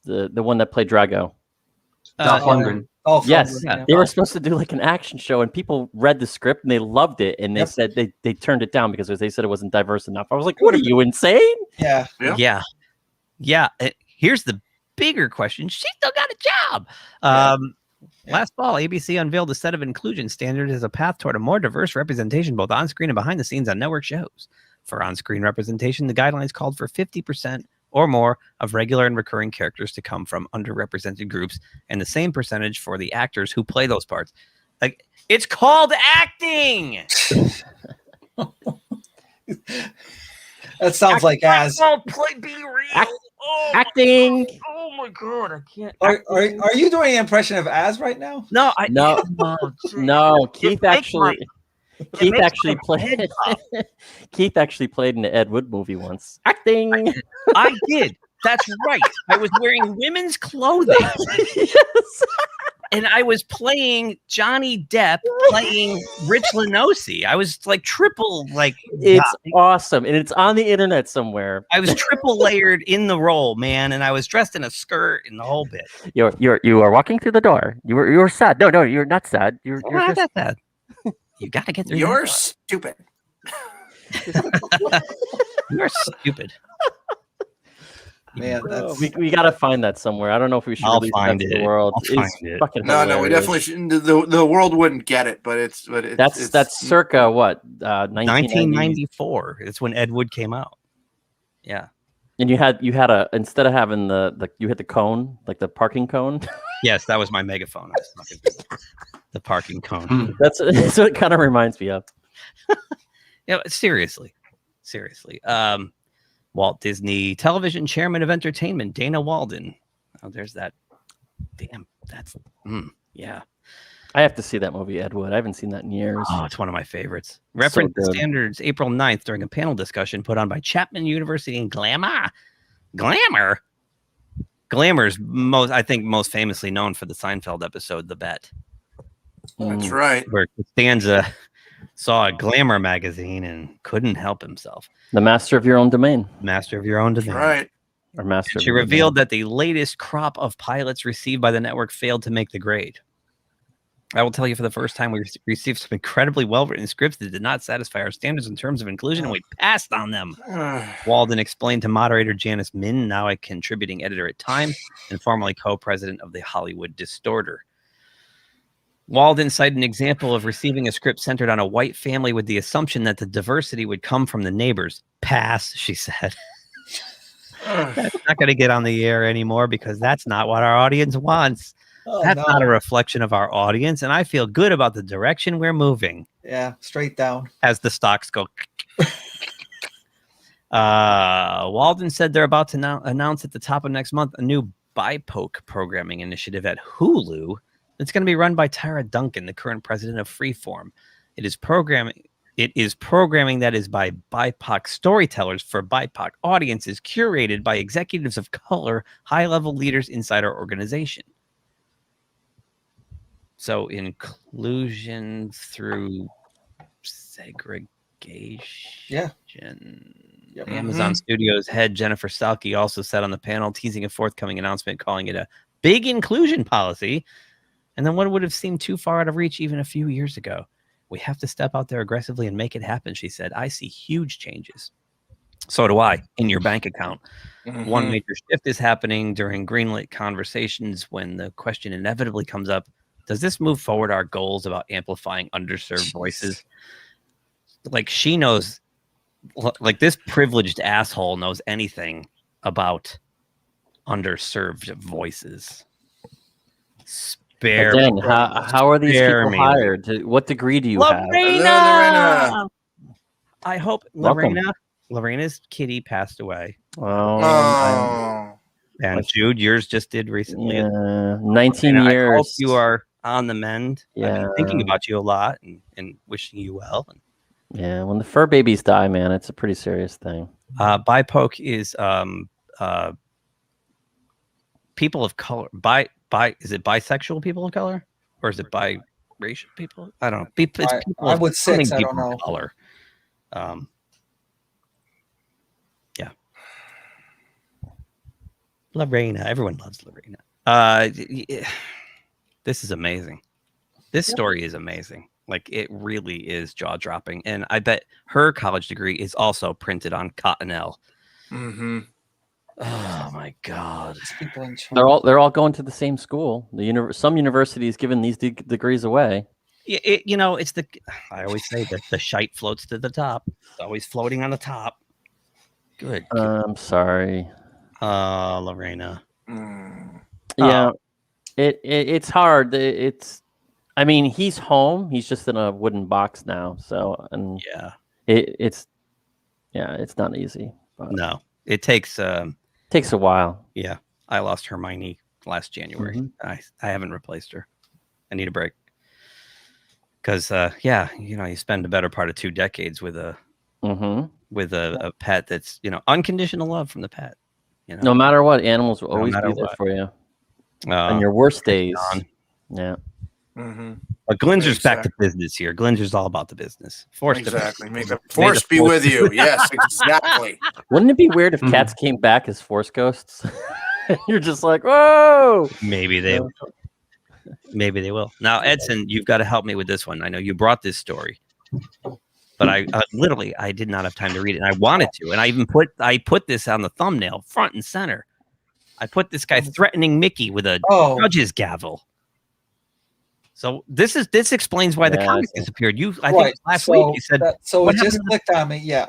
So, was it last week but I remember seeing it's like, the comic was supposed to come out the month right after they premiered their Alien comic book, and then all of a sudden they said no, it's canceled, and they said sometime in November or whatever, and now this makes sense. Right. I guess the original screenwriters for the Predator John Thomas, there's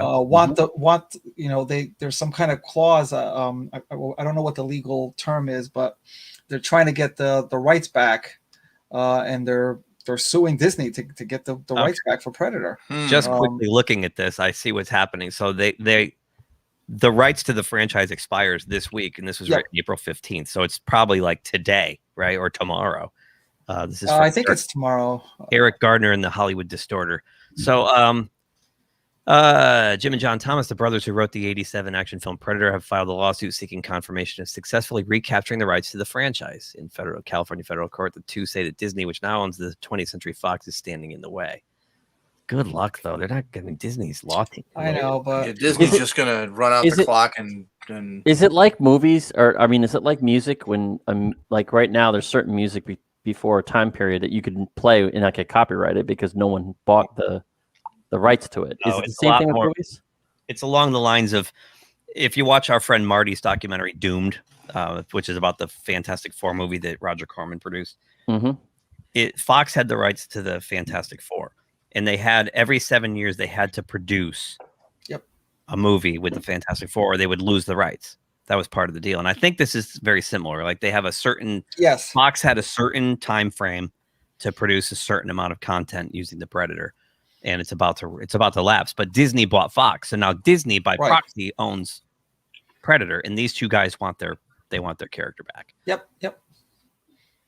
They even let them know, back in December that this was coming up, and no response. But now all of a sudden, the week before, they're getting pushed back now. Yeah.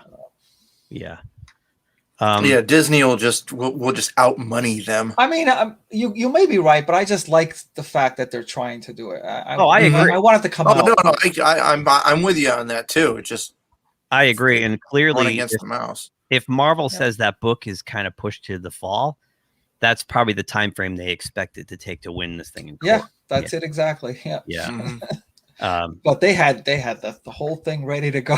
And it's a shame because you know why? These guys wrote the only good Predator script ever. That's true. I agree.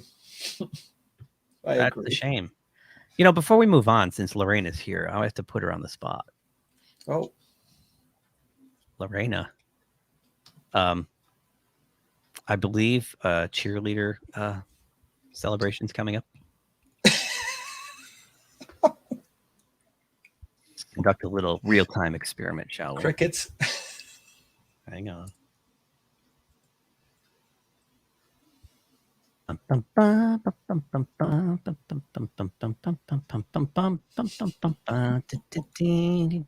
see. Whoops.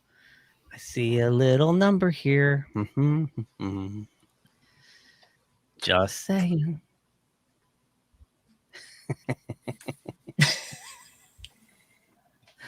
Congratulations, Lorena. You hit 2,000. Oh, awesome. There she goes. This coming. Oh, that's wait. What's today? What's today? It's the 20th. Oh, it's the 20th. We went over this. Yet. Yes. Okay. Holy shit! I lost, man. I'm telling you, I feel like I feel like Rip Van Winkle. I'm working these 12 or 13-hour days in this underground auditorium. I don't see the outside. We're just rehearsing over and over. And I want to club baby seals, man. And I just am out of touch. I get a few minutes here and there to look at my email or look at my Twitter and whatnot. But good God. So yeah. Oh, that's awesome. I am so there. I'm going to put this on the calendar. Congratulations. That's awesome. I can't imagine what that's 2,000. Yep. Man. That's awesome. I know. Wait for it. Yeah. Mr. Lundell. Nice. You get the pom-pom. This is going to be fun. I can't wait. Yeah. So back to our Predator story. Yeah. So I looked this up really quick, and this is what applies to music. The copyright duration of composed music, the same as if for books, paintings, and other literary and artistic works, the author's lifetime plus 70 years. Therefore, the musical compositions of old masters like Beethoven, Mozart are all public domain, and you can freely use them. Well, I don't think anybody would wait 70 years to do the Predator. I know, right? But I didn't know. I just didn't know how many years it was until it became public domain. Right. So they have a copy of the They have a copy of the document here, the lawsuit. So I don't know. Good luck, but I don't think they're gonna do anything. Hey, it's well, look at you. I didn't bring my nuts for you, buddy. We're all here.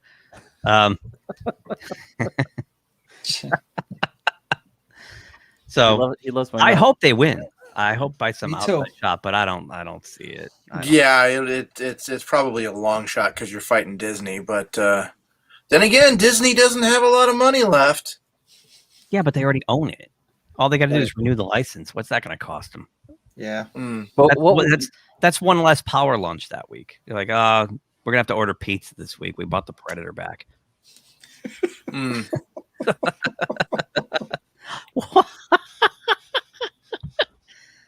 It's just an expression to show how angry and upset I am. And I stole it from Alan Spalding, so go after him. This is funny. What's funny? This. Oh, I need to share it. Yeah. This was on Bounding into Comics on April 11th. We missed it last week, but Spencer Bakuli put it up. Oh, this is hilarious. This is hilarious. It's incredibly hilarious. This headline is so great. Like, this headline should be fun. I'm going to frame this and hang it here. And I'm in no way surprised. Marvel's upcoming Heroes Reborn #1, quote, has more covers than we have orders, unquote, reports one of Ireland's most popular comic book shops. Oh my God. Popular two-time Eisner Award nominated Ireland-based comic book retailer Big Bang Comics has reportedly received less pre-orders for Marvel's upcoming event Heroes Reborn than the first issue has variant covers. Wow. That's amazing. Oh, this is, I should have put J. Jonah Jameson in my little clip. It's just hilarious. Laughing. Are you serious? Yeah. Although, spinning out of writer Jason Aaron and artist Ed McGuinness's current run on the Avengers, Heroes Reborn, the event's name a reference to a 1990s Marvel reboot attempt of the same name, will see the creative team explore a world wherein Marvel's star superheroes are nothing but shattered versions of their former selves. Oh, good. King Kong and his struggle with depression, replaced as Earth's mightiest heroes by the publisher's Justice League parody, The Squadron Supreme. As is typical with large crossover events, Heroes Reborn #1 will release a number of variant covers, 7 in total, illustrated by a number of artists, including George Perez, the great George Perez, Mark Bagley, who's awesome too, and Jeffrey Verreggi. I apologize. Name right there. Yeah. Too great. Never heard of him. However, through the May 5th release date of the event's first issues, though the May 5th release of the event's first issues less than a month away, it looks as if readers are less than excited for or even interested in Marvel's latest line-wide storyline endeavor. Marvel has more covers for Heroes Reborn #1 than we have orders for the entire thing. Said Big Bang Comics in a post to their official Twitter account, brought to Bounding into Comics attention by to Twitter by the Ninja Knight. This is going to be interesting. It doesn't even sound like he's exaggerating. No, well, they have to order these books 2 months in advance. So his customers, he's probably ordered these, and their customers are like, nah, I'll pass. And he's like, shit. Because you got to order the stock too. You don't know, right? You just got to guess. I'm guessing he's going to be sending a lot of returns back to Marvel. According to the popular Irish establishment, the most ordered cover so far features Princess Power, Marvel's Wonder Woman homage, as drawn by Stanley Artgerm Lau. This is a Marvel comic. Oh, okay. Artgerm's pretty good. Artgerm. I like that. Artgerm's pretty talented. Jason, you should use that as your handle on here. Jason Artgerm Breidenbach. Big Bang Comics added that the most ordered cover is one based on the artist, not the story. Well, yeah, of course. That's what I do. Yeah, I just go like the one that the Archie Comics hero that's coming out, the Spirit. Mm-hmm. I'm going straight for Jerry Ordway's cover because I'm friends with Jerry and I love Jerry's art. That's why I'm gonna, you go for your favorites, right? Right. No doubt a combination of both covers' astonishing quality, typical of Lau's portfolio and its Japanese anime manga influenced aesthetics, as the country's media has seen a surge in popularity in recent years. So there it is. That looks just like Wonder Woman. I know. This is a Marvel comic, and its best cover is Wonder Woman. It looks like Wonder Woman. I know. I thought it was Wonder Woman when you first punched it up. It looks exactly like her, and it's a Marvel comic. Big Bang Comics was not alone in their variant cover order discrepancy, as the same phenomena was reported by both award-winning Canadian comic book franchise Strange Adventures, who responded to their Irish peers' tweet with a similar confirmation that there are way more covers for #1 than we have orders for it. And there it is. And popular New Hampshire comic book store Double Midnight Comics and Games, who replied to Big Bang Comics' initial tweet with a GIF or GIF, whichever you prefer, of actor Martin Freeman in the role of Dr. John Watson in the BBC Sherlock series, shaking his head and exclaiming, "Same here." Oh, this book's DOA. Oh yeah, that's a great DOA. That's a great comment. I mean, what? Marvel hates criticism but loves plagiarism. I mean, come on. Oh, hang on. Let me. That's Another good. event. That's a good one. Yeah, and we've got to figure out a comic book stream to do. We've got to go over the state of the big two. I mean, it's just this is a flaming hot mess. And if this doesn't punctuate it, that these stores can't get any orders on this. This is supposed to be a huge event series too. This is not like a new book or a mini series. It's one of those huge events that crisscrosses all the titles. Yeah, it's supposed to launch them into the new direction for every title. It doesn't bode well. But that's how it's been for me personally too with comics. No Brother, interest in Marvel. Brother, is that comic book store in San Diego the one that looks like a warehouse? Is that still open? Yeah, I was there last week. That is an awesome comic book store. It's one of the best I've ever been to. What's the name of it? Southern California Comics. It's fucking unreal, Keith. You're gonna walk in there and it's like a mecca of comic books. I'll have to go next time I'm down there, and I'm sorry I missed you when I was down there last week, Jason. But that's okay. As I said, children are unpredictable. We'll go next time. I'll take you to Southern California Comics. Yeah. It's definitely worth going. It's that good. Whoops. Sorry. Oh, is that what happened? I'm sorry, Edson. No. On you? Oh. No. Heroes re-killed. You got it. Heroes reskinned. Yeah. That was Jason talking. Oh, look. You did it. That was fast. Yep, that's it. While we're on Marvel having trouble selling comic books. Yeah. This is why. Yeah, I read this. It's just it's incredible. What direction can we go in? That's the question. How can we just make this just go in a completely different direction? There you go. There we got a woohoo. You smile, Jason. Jeez. So okay, about a month ago we showed the homeless Captain America. Remember the homeless LGBTQ with the garbage can shield and the ripped pants and the whole bit. He lives in the van down by the river? Living in the van down by the river or under a bridge or wherever he lived, down by the train tracks, whatever it was. This is a 5-issue miniseries, and I guess we're going to get like 3 more after this. I think every book we're going to get some really bad Rastafarian superheroes. That's right. Bad Captain America, like knockoff. What the hell? I mean, what's with the cost? All right. My question is why? Take a deep breath here. That's the question. Why? Because they're doing this United States of Captain America. So it's like a road trip. It's a buddy thing with Falcon and Cap, and they're on the road and they're running into all these Captain America. They're like inspired by Captain America. Like they're like super fans, or they want to be Captain America because they're inspired by him or something. I think that's the plot of the book. I don't know because I'm not going to read this. Well, I'm not going to read it either. But they're trying to introduce these new Captain Americas that they want to stick to. They do want these to stick in the Marvel. Crazy. Thinking Frank Miller, Batman. Yeah. Wow. What? Remember the good old days. Nichelle Wright is the next young superhero to pick up the mantle of Captain America in the 2nd issue of the miniseries celebrating the Sentinel of Liberty's 80th anniversary. What a way to celebrate his 80th anniversary. It's crap. By completely whizzing all over his legend. Created by Mahali Mashigo, and I'm sorry if I got that wrong, and Natasha Bustos. Nichelle joins teenage LGBTQ plus hero Aaron Fisher as a local captain in the United States of Captain America. Sure.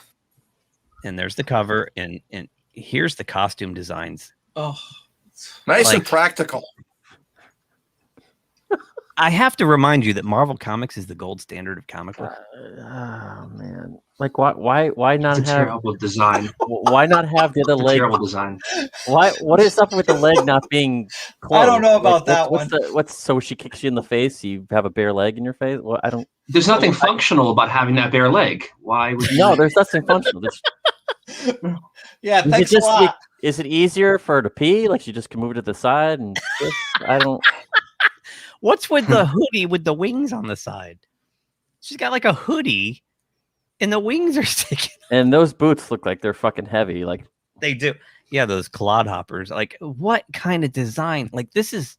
You wouldn't be running that shit. You'd be tripping over your own feet, your own laces. How many times? I mean, can they make it more obvious that these are not people who should be working in mainstream comics? Right. These people don't belong in there. Look at this art too. I'm sorry, Natasha Bustos. Your art is not suited for Marvel Comics. That is not a standard for Marvel Comics. That art might be fine for something else, but it's not Marvel Comics. Look at that. Like, look at it. Listen, hey. We got a comment from 6 here. Apparently that is functional because Olympic runners wear pants like that. Really? Really? Do they? What? Really? I'll have to Google that. Olympic. Well, if I was a supervillain, the first thing I would do is aim for the bare leg. Just take a couple of BBs and boink, boink, boink. Anything. Yeah. Written by Christopher Cantwell and Mahali Mashigo. Art by Dale Eaglesham and Natasha Bustos. So we're going to get 3 more of these because there's a 5-issue. Yeah, I mean, wait. Yay.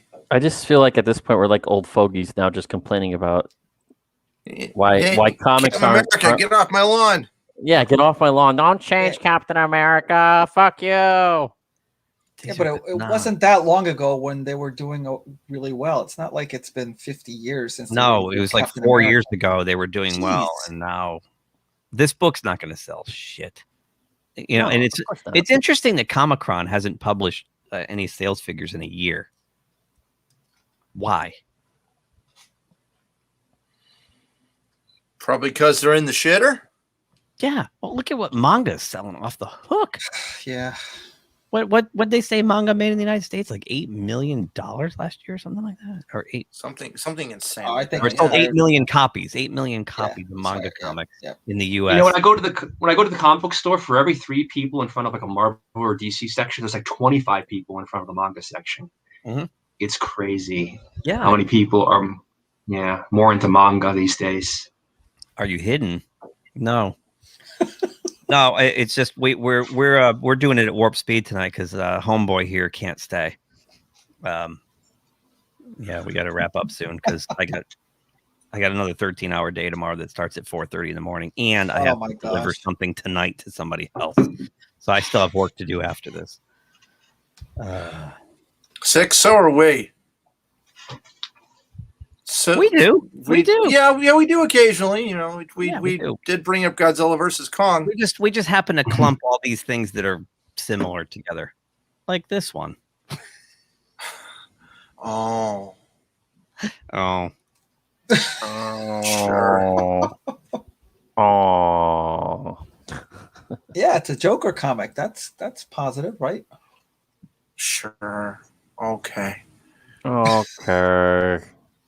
What's wrong with your face? It's just a new character they're trying to introduce. The daughter of Bane. Okay. That's it. Okay. Daughter of Bane? I didn't think Bane had a daughter. Well, he does. You learned something. It's one of those. Hey, yeah, that one of those times he got so jacked up he just decided to, because supposedly Joker killed the real Bane, or the previous rendition of Bane, and now she wants revenge. Sure. Oh boy. I don't know about you guys, but the character of Bane has always sucked. I agree. I've never been a Bane character. It's a terrible 90s, creation. And now we get 2 of them. Yeah. I'll give you I'll give you Always. Yeah. When you enjoy our characters, then you have my permission to die. Characters always sucked. Especially, when you buy our comics, then you have permission to die. Especially when King writes them. Holy shit! What a fucking mess that was. You know that Tom King was supposed to work on that New Gods movie with. Fuck that! No way. Yeah, that got torpedoed. I wonder why. Reverted. Wonder why. What is he writing now? Strange Adventures. What's he writing? Strange Adventures. Strange. It's an Adam Strange book. Oh, really? We have a question for you, Jason. Yeah, there you go. It's the one that you guys bought me. No. I bought him. Hey, Jude wants to take credit for that. You got the credit. You got credit. You got the credit. I had to. I didn't have a choice. I was like, you can't. You gotta buy something. All right, I'm not giving you credit for something you didn't have a choice.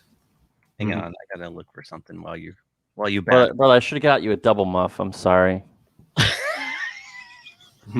Double muff. Jesus. Turn X-rated all of a sudden. I must be overtired. Double muff, dude. These are called muffs. That's bad. It's not even bad. worse It's what they call them in the industry. They're called muffs. It's canceled. Canceled. Cans, man. They're cans. Canceled. Listen. We're gonna Whoa! Wow. Okay. Wow. Okay. Well, Judah Buddha Somebody's bought it. savage tonight. Now Judah blame Buddha Judah wanted Buddha. the credit. Now I think he's going to give it back. It's Jude's fault. It's all his fault. Blame him.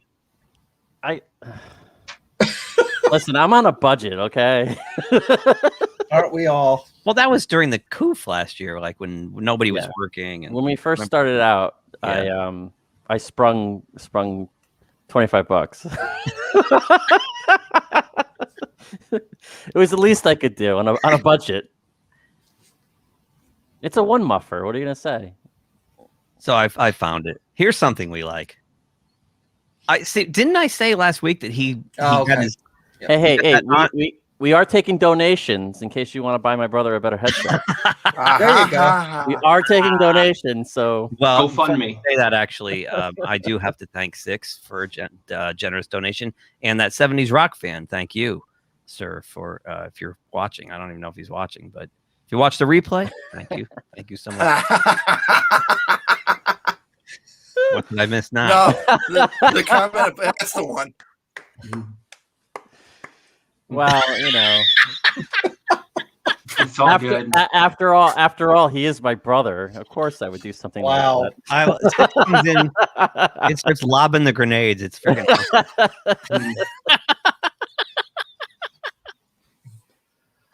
Oh my God! You already sent us. Yeah. I mean, my Wanted God. us way too much already. Last week was please Six. Thank you. Beyond thank you. My God, I was like, what? Thank you. I still got to figure out how to get alerted when that happens because I don't get any alert. I stumble on it and it's like, oh, this happened. Now I feel bad. Michael Keaton's coming back. See, we like something. This we like. And remember last week I said he did that. He got an honorary PhD somewhere and he stood up to get it and he said, I'm Batman. That's right. And I said, that's probably his way of confirming that he's going to do it. And you all went at me. Remember? Well, did we? Okay. No, you didn't. I don't recall doing that. I do remember that last week he was kind of wishy-washy about it. I made that part up. Okay. Yeah. I think he's just going to be old Bruce Wayne, like Batman Beyond Bruce Wayne. It's official. Michael Keaton, who played by the way, this is from Entertainment Weekly, which is now Entertainment Monthly, but they still call it Entertainment Weekly. It's official. Michael Keaton, who played the Dark Knight in Tim Burton's era of Batman movies, will return to don the cape and call again in the upcoming Flash movie. Yay! Except Ezra Miller's in it too. The Flash director Andy Muschietti stated in August that he had big plans with a substantial role for Keaton's Batman, even though Ben Affleck is also set to reprise his Cape Crusader after debuting in Zack Snyder's Batman v Superman: Dawn of Justice. But Keaton's casting seemed in doubt when he told Deadline that he's keeping tabs on COVID-19 situation. But no, EW can confirm the actor never left the project. Wow. I need my inhaler. Holy crap. I'm Batman. Breathe. The Flash. I'll slow down. Takes inspiration from the Flashpoint arc from DC Comics, which sees the Scarlet Speedster running so fast, the Speed Force, that he actually teleports to a different parallel reality. No, basically, yeah, he goes back in time and fucks up the timeline is what he does. Well, he's trying to save his mom. He's trying to keep his mother from getting killed by Reverse Flash, Professor Zoom. Yep. Professor Zoom, and it goes not well, so. It changes bad. a lot. It changes a lot of things. It goes bad.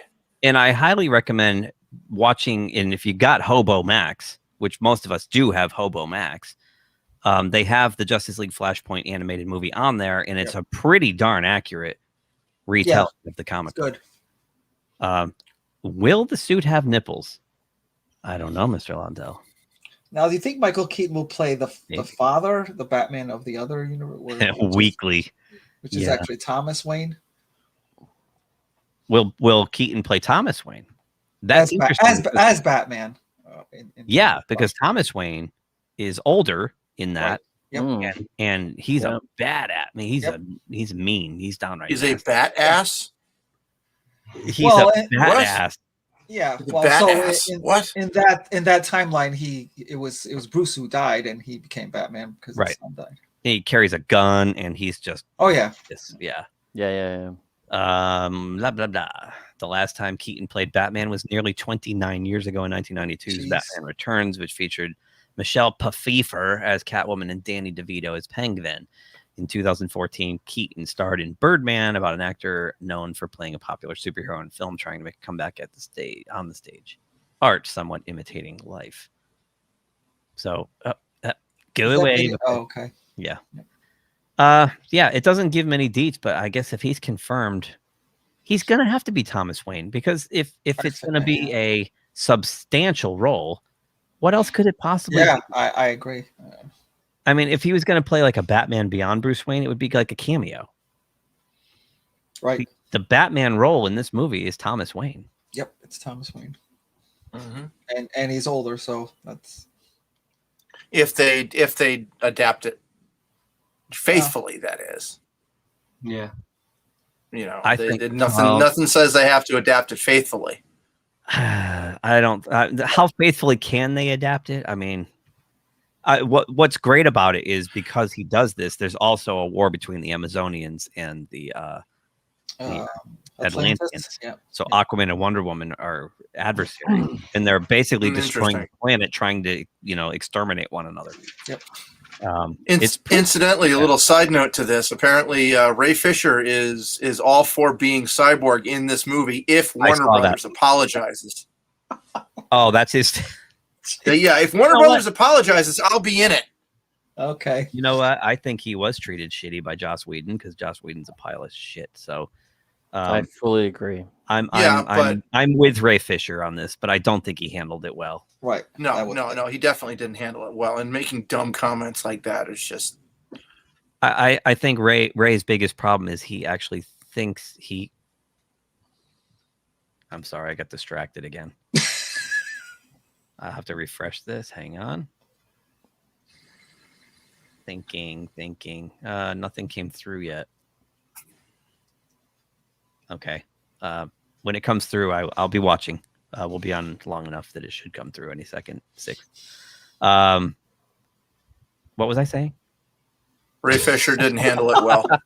Ray Fisher didn't handle it well. Friday, right? Is today Friday? Oh, yeah, it is. Oh, Ray Fisher. Yes, right.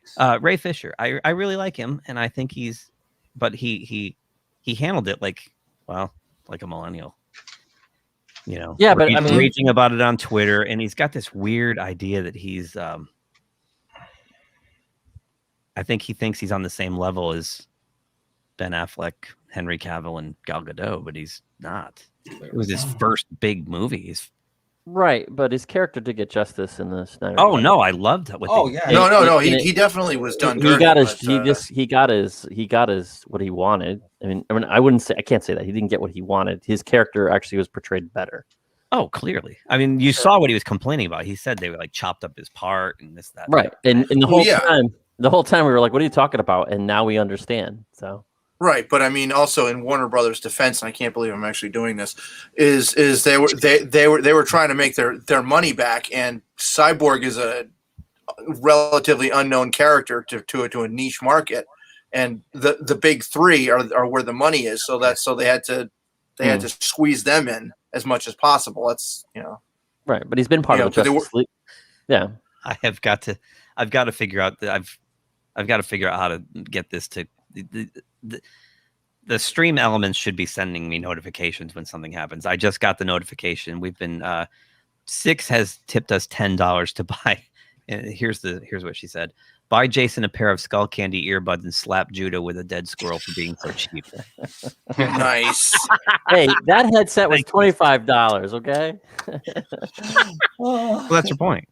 Well, you know what? What we could do is we could send her that headset that Jason has right now as a gift for her donation. She's not going to want that. We can all sign it. We could all sign it. Yeah. Maybe I'm waiting for the witty rejoinder to come back. You're going to get slapped now, Jude. You realize that? You got to find the squirrel, and it's got to be dead. Careful. 6 punches down, man. She's going to punch down on you. Watch out. So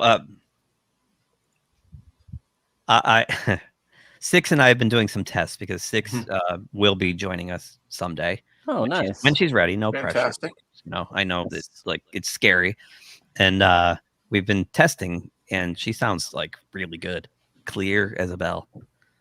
And apparently they are skull candy earbuds. Which skull candy earbuds? Like, is there? I know there's like a million models, but yeah, how do you know which ones they got? Well, apparently $10 is all you need. So find the ones for $10. Oh wait. Oh my God. PJ's laughing at all this, and holy, you were right. She punches down. Wow.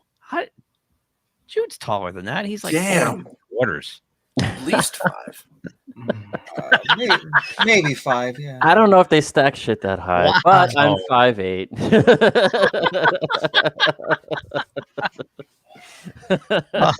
Oh man.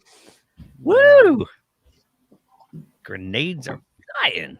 Put your head down. All right, all I got left is something that happened to our own little community here. Yeah. This sucks. Okay. Yep. This is the second time this happened to Drunk 3PO, and I just want to say that Jay, Drunk 3PO, is like one of the kindest people in the community, I think. Like, everything he does is inspired by like donating the money to charities and like soup kitchens and food pantries and things like that. All the proceeds from his t-shirts that they shut down the first time, which had C-3PO with a beer mug, all the money he was generating for that was going to like a food pantry or something, you know, for people who need food, or a food drive or something. Excuse me. And the woke mob came after him again this weekend and shut his Welcome to the Rebellion, which didn't even have any kind of logo. Does he have a picture of it here anywhere? He doesn't. There it is. Yeah. That's what it looks like. Like, in fact, hang on. I'm going to stop sharing this for a second because Steven's in the chat. Steven, let me find. Steven did a little detective work of his own. Come on. Oh my God. Spinning wheels. Spinning wheels go around there. Come on. This freaking thing. Sorry. You guys can chat amongst yourselves while I'm doing this. You don't have to wait for me. We're waiting for your delivery. No. You can. This is going to take a few minutes, so you can talk. Wow. Okay. You guys are a fountain of conversation. How tall are you, Jude? Holy crap, Steve! With the high heels or not the high heels? So oh boy. Kicked you. Oh my God. Oh, she's What's going going for on? the throat tonight. I'm missing something while I'm looking for this, aren't I? She's like rabid. Yeah, like she is just rabid she's going for the squirrel. jugular. Makes sense. I missed it somewhere.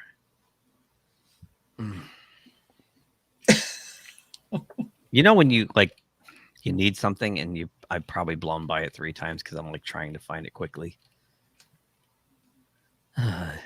Is Steven in there? Can he just send me the link? I think he knows what tweet I'm talking about.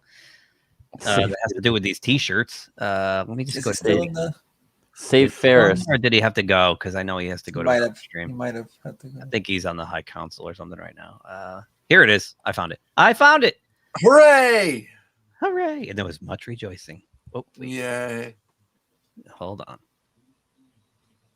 And there was much rejoicing. And there was much rejoicing.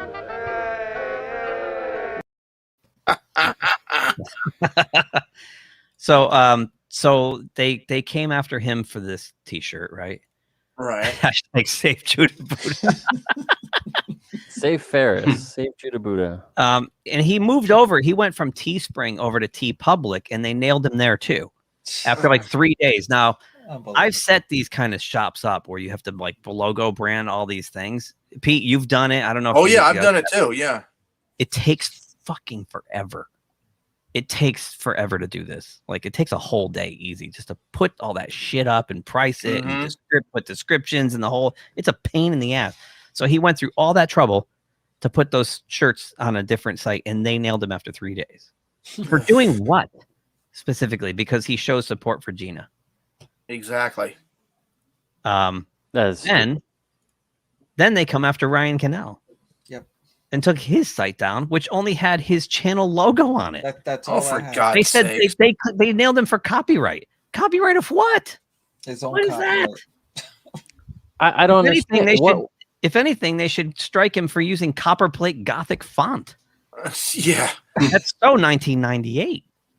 But No, they're serious. just finding ways to come at people that they don't like. Dear RK Outpost, this is to notify you as a result of violation of our terms and conditions, we have removed or disabled access to the material that Is appeared. this a real story? I mean, come on, you can't just do that. That's They, stupid. right. Oh, no, and not even a warning, not even say, For hey. what? It's not like he printed out a T-shirt with a big dick on it or anything. It's Exactly. stupid. Exactly. It's because these guys are in the Fandom Menace and they show support for Gina Carano, and the mob is coming after her again for some stupid fucking reason. So they claim that whatever the Welcome to the Rebellion issue is, but Fat Steven did a little homework and found this. At Drunk Freak about Brian Cannell. Kind of funny since these are all still up. One even has Gina's face on it. Oh wow. That's okay though. Huh? That's okay. All these are okay. Let's just target people. But they targeted these two guys. And actually YetiCast had his t-shirts taken down yesterday too. But he pushed back and I guess they allowed he had one, and I'm not surprised. It was like the bat symbol with his name there or something. He altered it, but it clearly was the Batman thing. But his went back up. But yeah. I don't understand. She's a character on a show now. You can't just get rid of that. Are they still messing with Yeti Shop? Because last night it seemed like they had fixed that problem, or he had fixed that problem. But yeah. She is. Act 6 is a sweetheart. But I love the caustic sense of humor is great. Keep throwing the grenades. I love it. I'm the one who's getting them. That's why he loves it. Dude, you should see all the shrapnel and the burns I have. I've gotten nailed by some 6 grenades. Yeah, so I mean, when you see stuff like this is just a quick search that Fat Steven did, and he got 9 other stores that have the same damn shit on it, and it's okay. So don't tell me. Maybe they nailed him for the font. Copperplate Gothic? No, Right? I mean the Welcome to the Rebellion. No. The Welcome to the Rebellion. Maybe they nailed him for the font. I don't know. I don't know. It seems. I mean, I'm certainly not trying to justify it, but I mean, I'm trying to find some sort of shred of. But my logic. question is, why not say, hey, this design has copyright issues or whatever, and give him a chance to respond? They just remove it. They just terminate the store. I love that. That's a great font, and I love that. If it's a hoodie, I'd wear that or a But sweatshirt. the word rebellion is not copyrighted. The word rebellion is not copyrighted in any way. Right. Is it font? No, clearly not. There's no font that's copyrighted. If you go online, you can find Well, type no, in- that's not necessarily true. There are fonts you must pay for. If you use a font that they want money, if you use that illegally, you could get struck by Really? that. Yeah. I thought there was actually a patent, like Coke patented the colors for Coke, the red and the white. Yeah, you can do that too. You can patent. Right. But I didn't think they patented the font. Yep. Yes, you Yeah, can. I didn't know.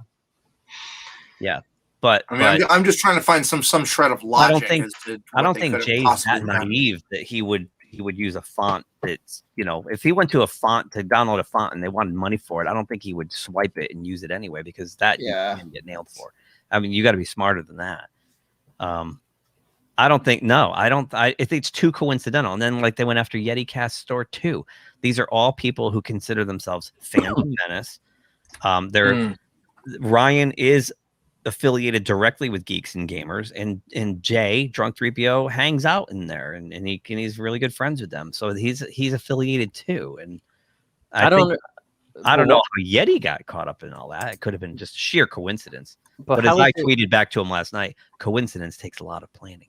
Right, but how is it just pop culture? I mean, I see people wearing political stuff all over the gamut. Right.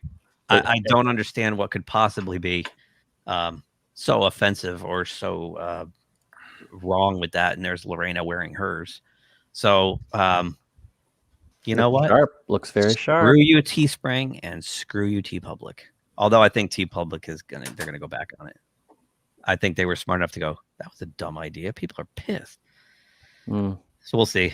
I don't know. I bought 20 t-shirts from TeePublic last year for gifts and stuff. And my Enterprise, very, very petty. The Enterprise hull from the original show. I got that from them. I love that shirt. Speaking of t-shirts, where are ours available? I can't take credit for the quote 6. It actually comes from Malcolm Nance, but I love it so much. Coincidence takes a lot of planning. He says they say that in the intelligence agencies all the time. So yeah, font wars, right? So I don't know. We'll definitely have to keep our eye on this thing as it goes forward and whatnot. But going after and especially in the case of Jay, Drunk 3PO, who was going to give all the money to needy people. How low do you gotta be? Hey, Explorer, what's happening? Welcome. You made it just in time for our wrap up, because I got to do some work and go to bed because I got to get up at 4:30. I want to hang myself this week. I really do. If there was rope nearby, I'd probably be dead by now. This is rough. This is rough. I got 2 more days of this. I'm looking forward to Friday and just chilling with Robert Meyer Burnett on the Pop Culture Minefield. All right, so we'll go around the horn. Let's start with Jason out in lovely San Diego, California. I already hinted at my. That's okay. Pick. Bring it back. We've got new people it's watching. So heavy. So heavy. It's invincible. There's actually 3 compendiums like this, and this is the first. And I read this many years ago, and I really think that this is Robert Kirkman's magnum opus. I like it even more than Walking Dead. And now they were releasing this in smaller trade paperbacks and also hardcovers. But I think for this, you get your money's worth. And I think you can get it on Amazon for you can get it on Amazon for $40-something. But it's just a modern take on I would say the Spider-Man story, a coming of age story about a young man who suddenly finds out that he has superpowers. So the show is great too. I actually like the book a little bit better, but the show is taking it in a couple different directions, and I'd be curious to see how they intersect and intertwine. Sort of like the Walking Dead comic book and the Walking Dead show. They take elements from the comic and they kind of do their own thing with it. So for anybody that's enjoying the show, definitely pick up the comic book because it's a lot of fun. It's just a lot of fun, good old-fashioned superhero storytelling. So rock on, brother. I like it. Judah Buddha, the other half of the Broadenbach duo. I'm actually gonna recommend a movie that came out in 1971. And it was boring. No, I'm kidding. It was made for television, but it was a directorial debut by Steven Spielberg. Do you know what movie it is? Sugarland Express. No. Duel? Duel. Or a Duel, yes. And I mean, if you are a film sort of like you like cinematography, this is sort of a really interesting movie to watch because, I mean, this is early in his career, but when you watch some of the way this was shot and directed, it's brilliant. It's really well done. I think the story's a little dragged out, but it's sort of a cat and mouse game about a guy who's commuting across I guess it's in California, and there's this huge rig or truck that sort of terrorizes him on the road, and he can't get away from this truck. It follows him everywhere. It's Jaws, yes. Yeah. It's like Mad Max and Jaws together, if you think about it. But it's again, I think it's shot well, it's done well. The version I watched on television, I got a version of it. The quality was amazing. It wasn't the 4:3; it was actually the cinematic version I watched, and I just love how it's shot and the angles and the creative things he did. And this was in 1971. It's just, it's just so weird that guy never got another movie after that. I know. I think that was his thing. He went all out to actually, I think, obviously to Jaws. So, well, it was a made-for-TV movie, Duel. It was theatrical was Sugarland Express, but yeah. And I think he directed like a couple episodes of something for Rod Serling, like Night Gallery. Night Gallery. Yep. Yeah, but I think didn't he do? He did another TV show too. It's what day is it? It's Thursday, right? Yes. Yeah, there's actually, to go along with that, Jude, HBO did an excellent documentary. The hell was that? Sorry, my phone. Oh. I mean, turn off the sound. He had to been about 20, he had to been about 23, 24 when he did this, and from the mind of a 23, 24-year-old, it's brilliant, directed brilliantly. I mean, I don't think I could have done something like that when I was that age. Yeah. No, I was just going to say, to go along with that, HBO did a documentary on Spielberg. It goes with a coffee table book that came out around the same time. Well worth watching. So. Yeah. So the Duel, if you could find it, I mean, I found it, but you're going to have to do some digging to get it. And if you do get it, watch the cinematic version, not the 4:3. I don't know when they released it. I don't even know if you could find it maybe you could find it on Amazon. Probably. You could find it if you look hard. Yeah. And there was much rejoicing. Spoiler Pete, your turn. I put a link in the private chat. I'm gonna pimp my comic strip, Bird Brain, the comic strip, and it is about it's about 90 pages or 90 strips long about at this point. Check it out on Webtoon. It's the drunken ravings of a little yellow bird. You can read his obviously lopsided opinions. You can guess what obscure film references he makes, and you can watch as he receives his mail from a sock puppet. And you need to subscribe because I got to eat.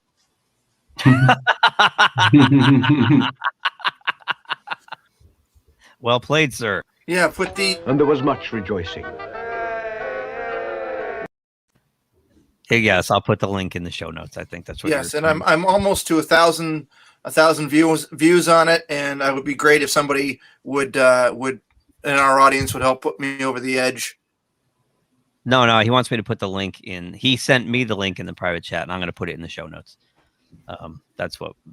And I rudely cut him off with Monty Python. Sorry, it's okay. I didn't know you were going to keep talking. No, it's okay. Basically, just read my damn comic.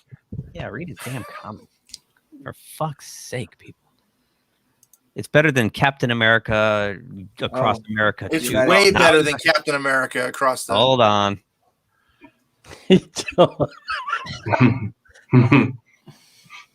Hi, 6. It's Mojo. You're going to get in trouble for that move. Oh, boy. You're over-sexualizing that animal. That's right. Edson, what do you have for us? So after getting back into Star Blazers with their upgraded Star Blazers 21.99, I found this book by Leiji Matsumoto. It's called Space Battleship Yamato: The Classic Collection. Oh. And it's a hardcover. And I found something I'm guessing it's the original story because there's a lot of things that are different than the show. There's one scene in there where they meet up with Captain Harlock, by the way. No way. Yes. Crossover. Whoa. I guess originally he was made for that show. And then they realized, well, he can be his own. He can carry his own series. He was supposed to be the main character, which Americanized as Derek Wildstar. His older brother crashed after a battle with the Gamelons, and they thought he was dead. And he was actually rescued by someone from Iskandar, and then he winds up becoming Captain Harlock in the original story. But then they're like, well, no, we can do a lot more with just his own. And they scrapped that idea. I just thought it was interesting that the two of them were converging. Do you have the book handy or no? No, I don't have it. I have it upstairs, but I could send you the link for it. Okay. And you have a request from Six. Oh. What? PowerPoint presentation on The Stranger? Doesn't ring a bell? What was I going to do? I don't remember. Is that something I was interested in? Okay. Maybe. Comic book or show? Do you see what happens when like sleep deprivation sets in? Or I know what do we are on our I do. how many shows we've had, and I forgot some of the stuff. Oh, I know. Yeah, actually, I would like to say we went past 26 last week. This is number 27. So 6 months of this. Yep. Stranger danger. You know what that means? I don't remember. And there was much rejoicing. Okay, it's my turn. I recommend these Hall's honey cough drops. They're very good. They're nice honey. They don't have that menthol thing. It's just very smooth. No, what do I have to recommend? Bird Brain the comic strip. Bird Brain the comic strip. Star Blazers book, Invincible the book and the cartoon, and Duel. That's what I recommend. Everything that Watch these Duel. guys said. I can't. Ugh, yeah, I got nothing. I got nothing, man. So.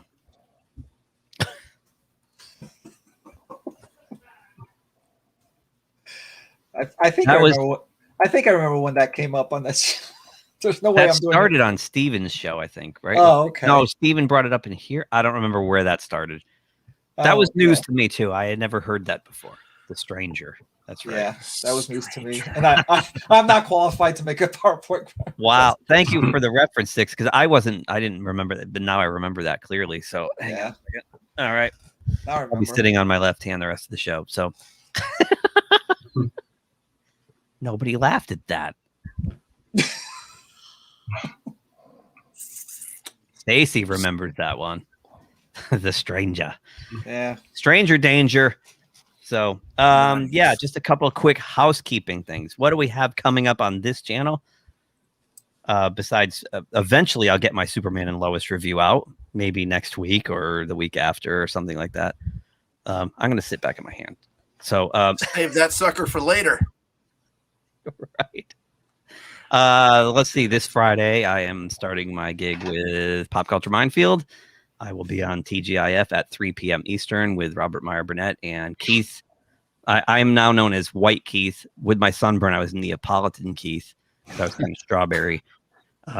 So I'm White Keith because they have Black Keith. So it's White Keith and Black Keith. And Gary and Steven and Yeti Cast on that show. And so we have Robert Meyer Burnett. And then on Sunday, a couple of us are appearing on Culture Casino's channel at also 2 p.m. Eastern time on this coming Sunday with Culture Casino. And then next week, we're back here on Tuesday night. And we have the James Bond From Russia with Love review coming up with our guest, Thomas Gilkey. YouTuber Thomas Gilkey will be with us for, yeah. Yes, they have dubbed me White Keith because when they say Keith, we both go, what? Who? What? Huh? Who are you talking to? So That thing just went on forever. Hey now. Jeez. Whoa. So, Oh my. where else are we going to be? God, I'm just drawing blanks. We have Bill Hunt coming on from Digital Bits soon to talk about physical media from the very beginning to where we currently are and where it's going to go, and stuff like that. So we have Robert Meyer Burnett joining us for a couple bonds. Mr. Londell's joining us for Goldfinger. We got a whole bunch of stuff coming. But first comes sleep. Yeah. And then all that other stuff. So we don't need sleep deprivation. Thank you again to Six and that 70s rock fan for the generous donations, like more than generous donations. And thank you to the chat, everyone in the chat, Lorena, Fat Steven, Explorer of the Multiverse, Mr. Londell, Orville Nation, everybody was here. Casino just dropped in. Culture just dropped in right at the end here. Who else? Oh God, so many people were in here. Stacy, of course, John Beck, Con Guy, Lloyd Green. If I missed anybody, I'm sorry. I went back as far as I could looking, but it cuts off at some point. So people who left a while ago, I can't remember because I'm really sleep deprived. So with that, thank you all for watching. And Pete, this would be your time. See you next Tuesday. Koalas in the rain, koalas in the rain, no fucks given. Koala, koala, koalas in the rain, koalas in the rain, no fucks given. Koala, koala, koalas in the rain, koalas in the rain, no fucks given. Koala, koala. If you like this video, please subscribe to the channel. If you subscribe, make sure you click the little bell icon to be notified anytime someone from our show drops new content here. Thanks for watching, and we'll talk to you soon. Say, kids, what time is that?